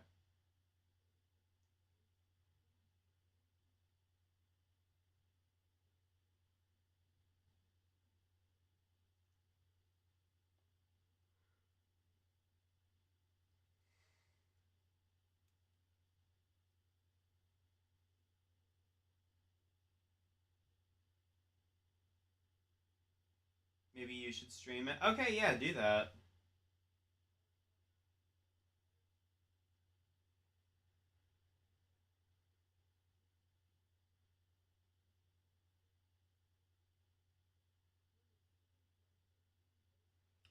You can't read large parts of it. I don't know. Maybe I think there's a PS2 core in RetroArch. So maybe just like look up like the AI translate and then do something similar to what I do. Again, it's not going to be perfect, but you should at least be able to get the idea across, especially with your kind of limited understanding of Japanese. It'd be easier to like piece together where it is and isn't super accurate.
What am I missing? Let's look up a walkthrough.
Go up there.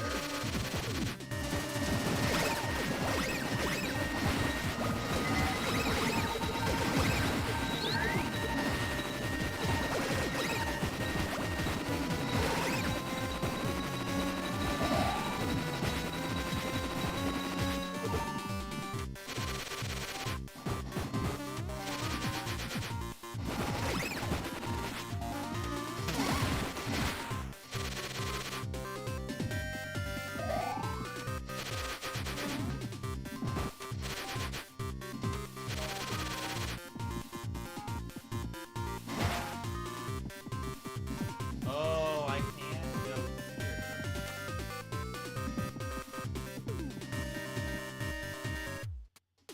Hey, I did something. Actually, I don't. Oh, wait. Oh, what is this? Oh, I think I got a life up. Cool. Oh, I got arms barrier. What is that?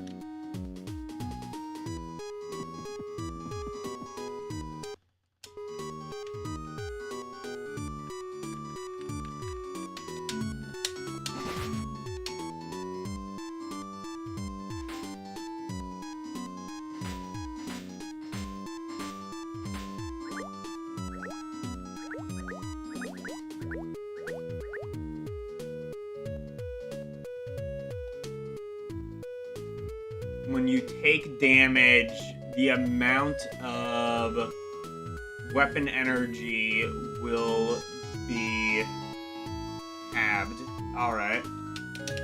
And I guess that's already equipped. Alright, well that's cool.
I'm gonna have to look up a walkthrough, I think.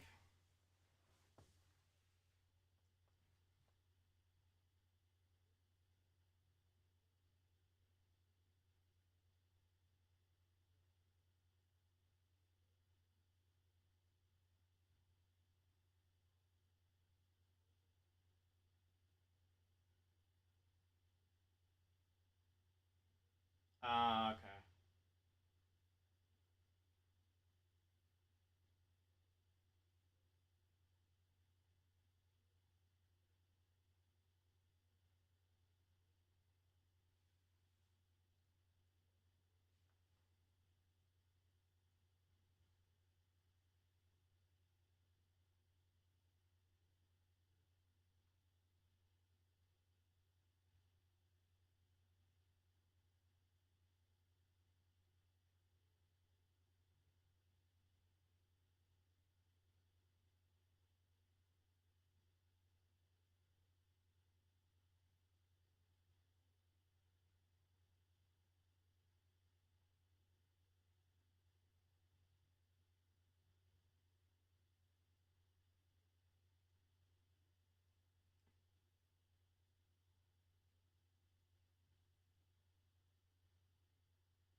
Okay.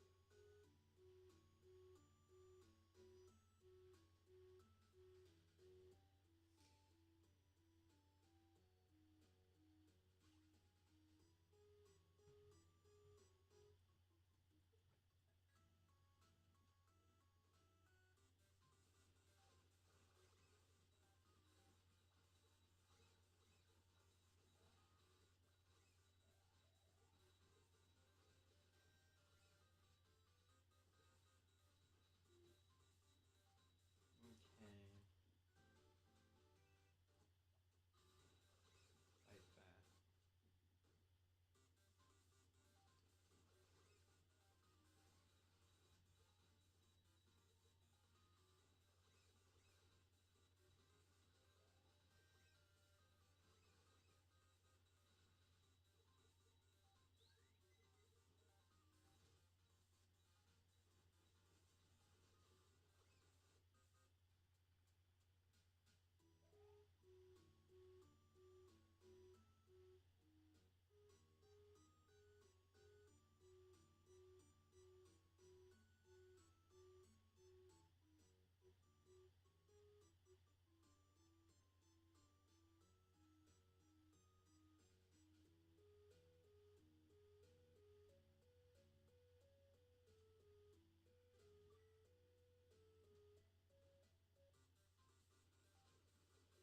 Okay, so now where do we go?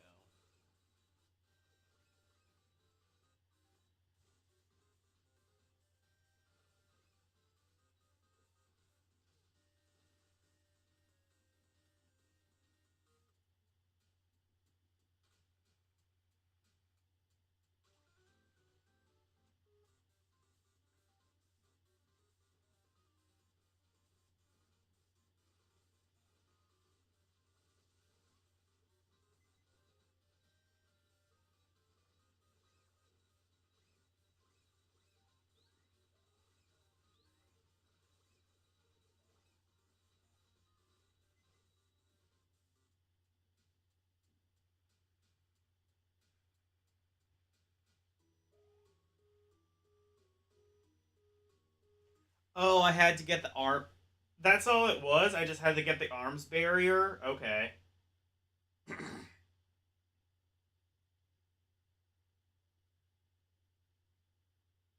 I guess that's all it took.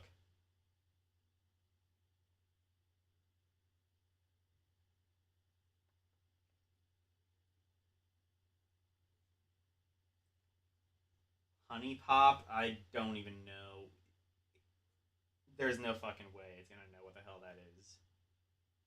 Let's see. There's no fucking way. I have no idea what the hell it is. So, write a review of Honey Pop in the style of AVGN. Alright, so here's my take on Honey Pop. It's like a mashup of a dating sim and a match 3 puzzle game. What the fuck? You've got these anime-style girls with different personalities, and your job is to date them. Wait, oh no, this isn't in the style of AVGN though. Hang on.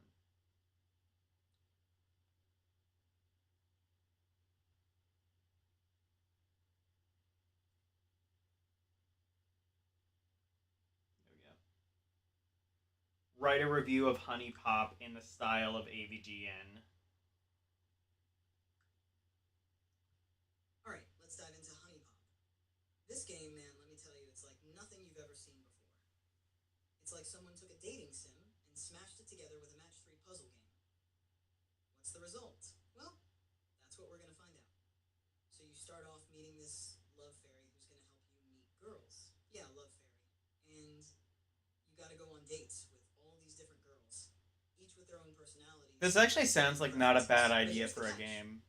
You gotta play this match 3 puzzle game to win their affection. Now, the puzzles are pretty standard match 3 stuff, but with a twist. You gotta match up these tokens like romance, flirtation, and sexuality. It's like playing Bejeweled, but instead of jewels, you're swapping around tokens of love. But wait, there's more. After you win the girl's affection, you go on these dates, which are, let's say, revealing. You're basically playing a game of memory to see how much of her personal information you remember. But here's the thing that really gets me, man. The writing in this game is actually pretty funny. Like, laugh out loud funny. It's got this self-aware, tongue-in-cheek humor that just works. But let's be real here. Honey Pop isn't for everyone. If you're easily offended or not into raunchy humor, this game ain't for you. But if you're into that sort of thing and you like puzzle games, Honey Pop might just be your jam. Actually, that... I mean, that's not a good AVGN review, but, I mean, it sold me on the game. I might check it out.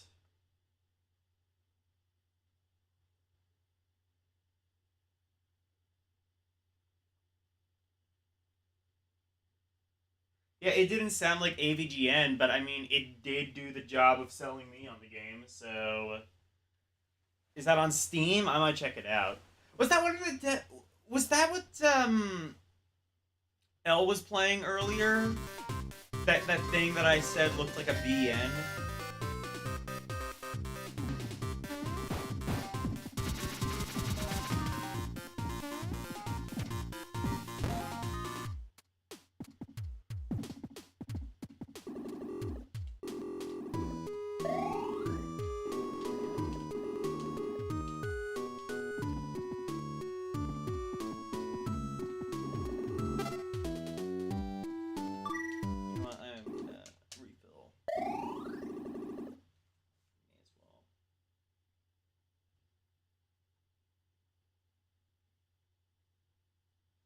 Oh, you beat as top nip on stealth, by the way. Well, you just played the demo, those, didn't you? Hell Taker? Not that easy? I don't know what... Top nap easy? Okay. But it's initially a puzzle game. LDP might like it. Yeah, I'll check it out. Oh, those were full games. Okay. I'm gonna screenshot those and maybe look into them.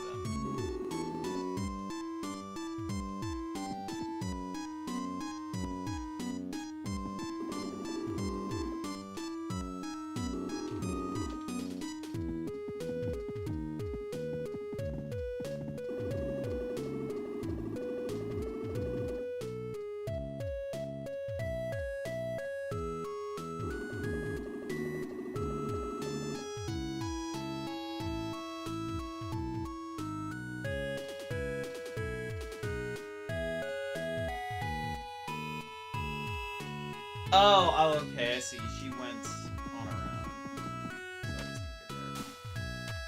figured there. Yeah, it knew what the game was, it just couldn't think of anything really that negative to say about it.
This has been trending among the Wii U Vocaloid fandom for a few days.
Yes.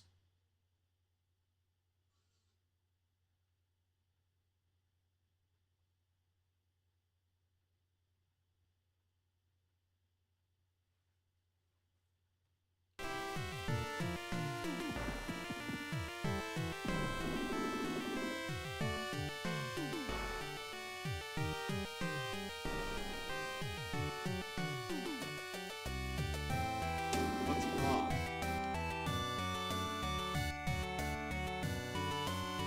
You're not scared, are you? I doubt that. Go on. Grab that something. Okay. Let's go.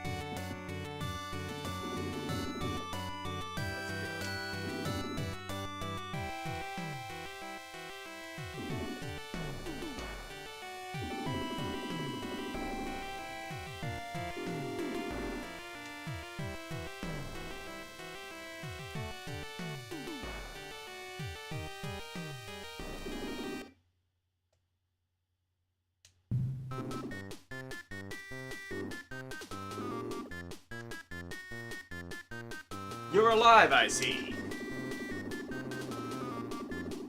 Not only that, you're trying to get out of the labyrinth.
Oh, that worked. Just spam it. You win! Oh, I just realized I never opened up my Mix-It-Up bot. Oh well.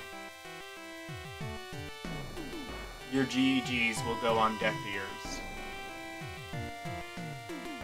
I'll move the rock for you. But remember, don't tell anyone that I helped you.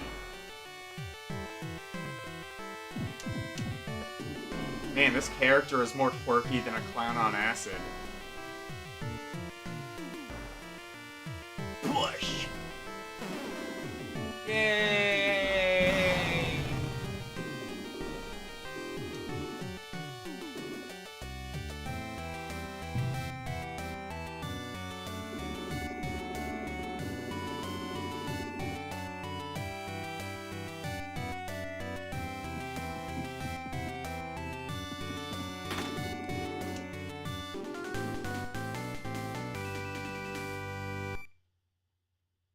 Your missiles have been powered up. Cool.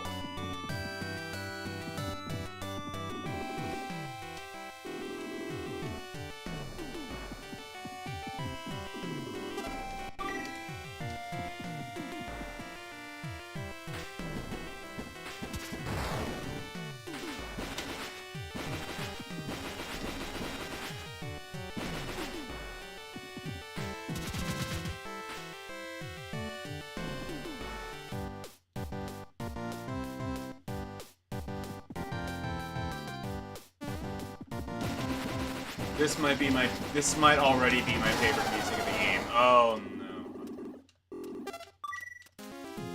Actually, I'm gonna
Well, I guess we're both doing this together.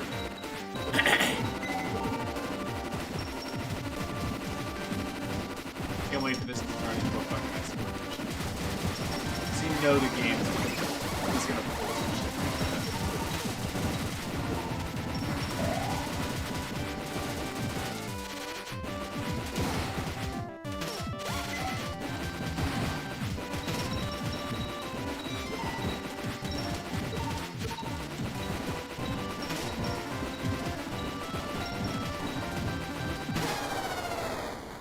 Oh, I see. I can't kill that.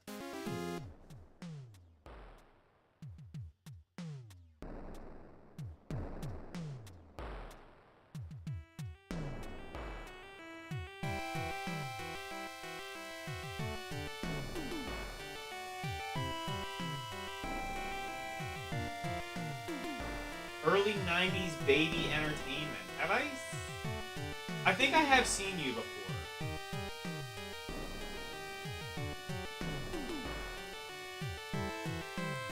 You, my friend, can also get wrenched. 2 wrenches in one day. So much wrench. So much power.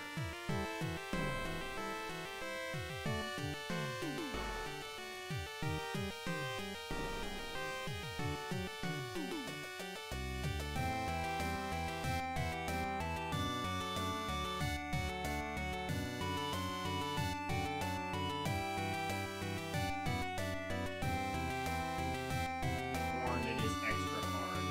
Hang on, let me go.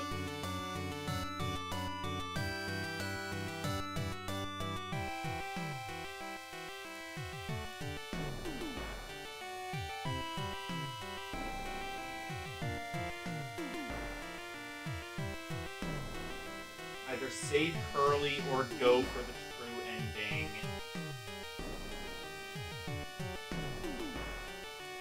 Kind of wish this game allowed for multiple save slots, then I could do both.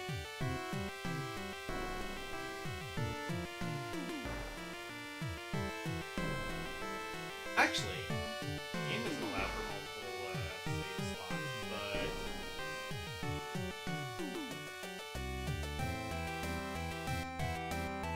PSP emulator would. I will just do that.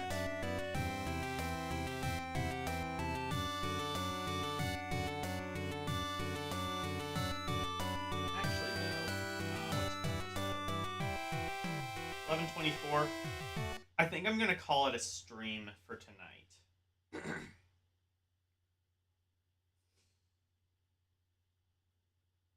You have seen me, but yeah, I've recognized the name.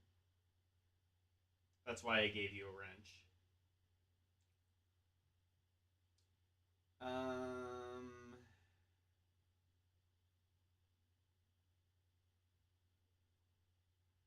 Okay, we will raid Retro Ryan. Retro Ryan, presumably doing another variety stream.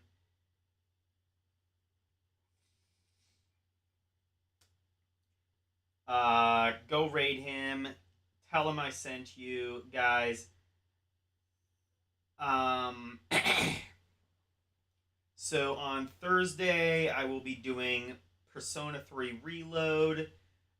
Saturday, I will be doing L Talks. I plan on playing Final Fantasy VII, the original. I'll look at the PC version. I was gonna say PC version. I'm not sure if you're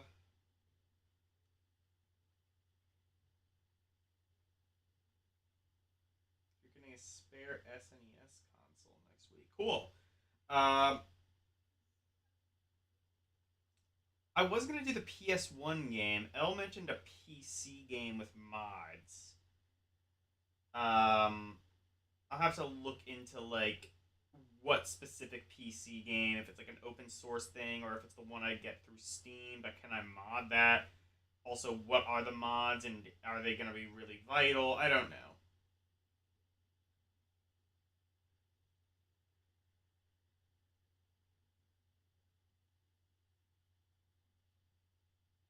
Oh, it's better for graphics mods.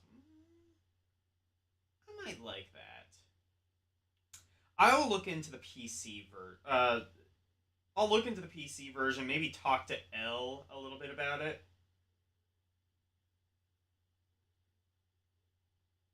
But oh wait, hang on.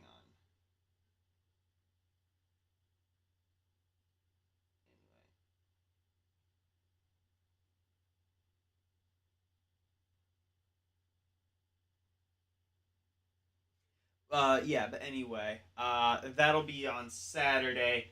I was going to do Rompory on Saturday because I thought I had something on Sunday. Turns out, no, I got the date wrong. That's actually on Friday. So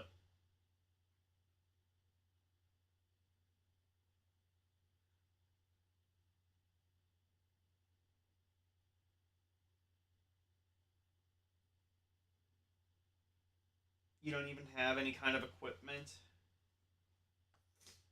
Wait, what? What is he saying? He's got.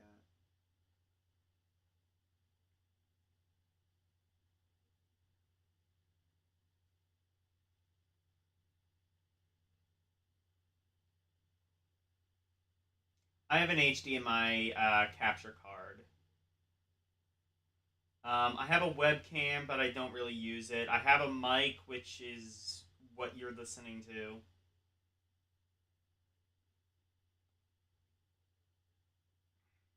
Yeah.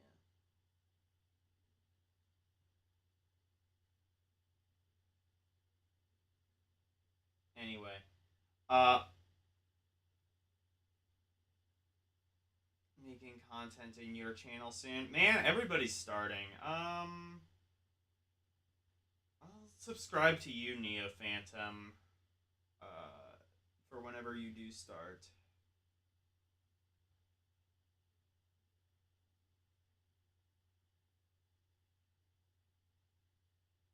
Am I your first subscriber?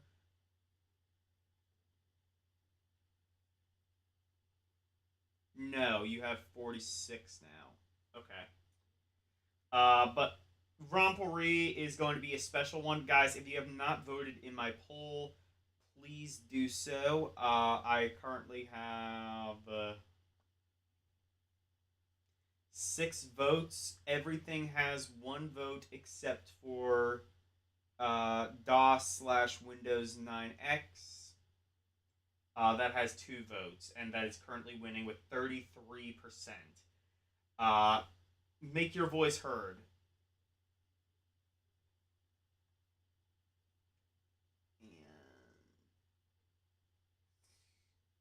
And whatever you want me to play on Rompory, I will do that.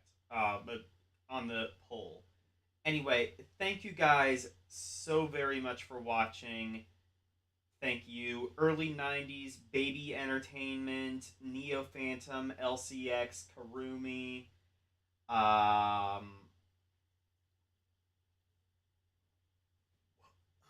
who was it? Mike, Ketsu, everybody. Everybody, thank you so much for watching. Oh, and, yeah. Thank you so much for watching. Good night. And thank you for coming to my TED Talk. Bye, everyone. Go raid Retro Ryan.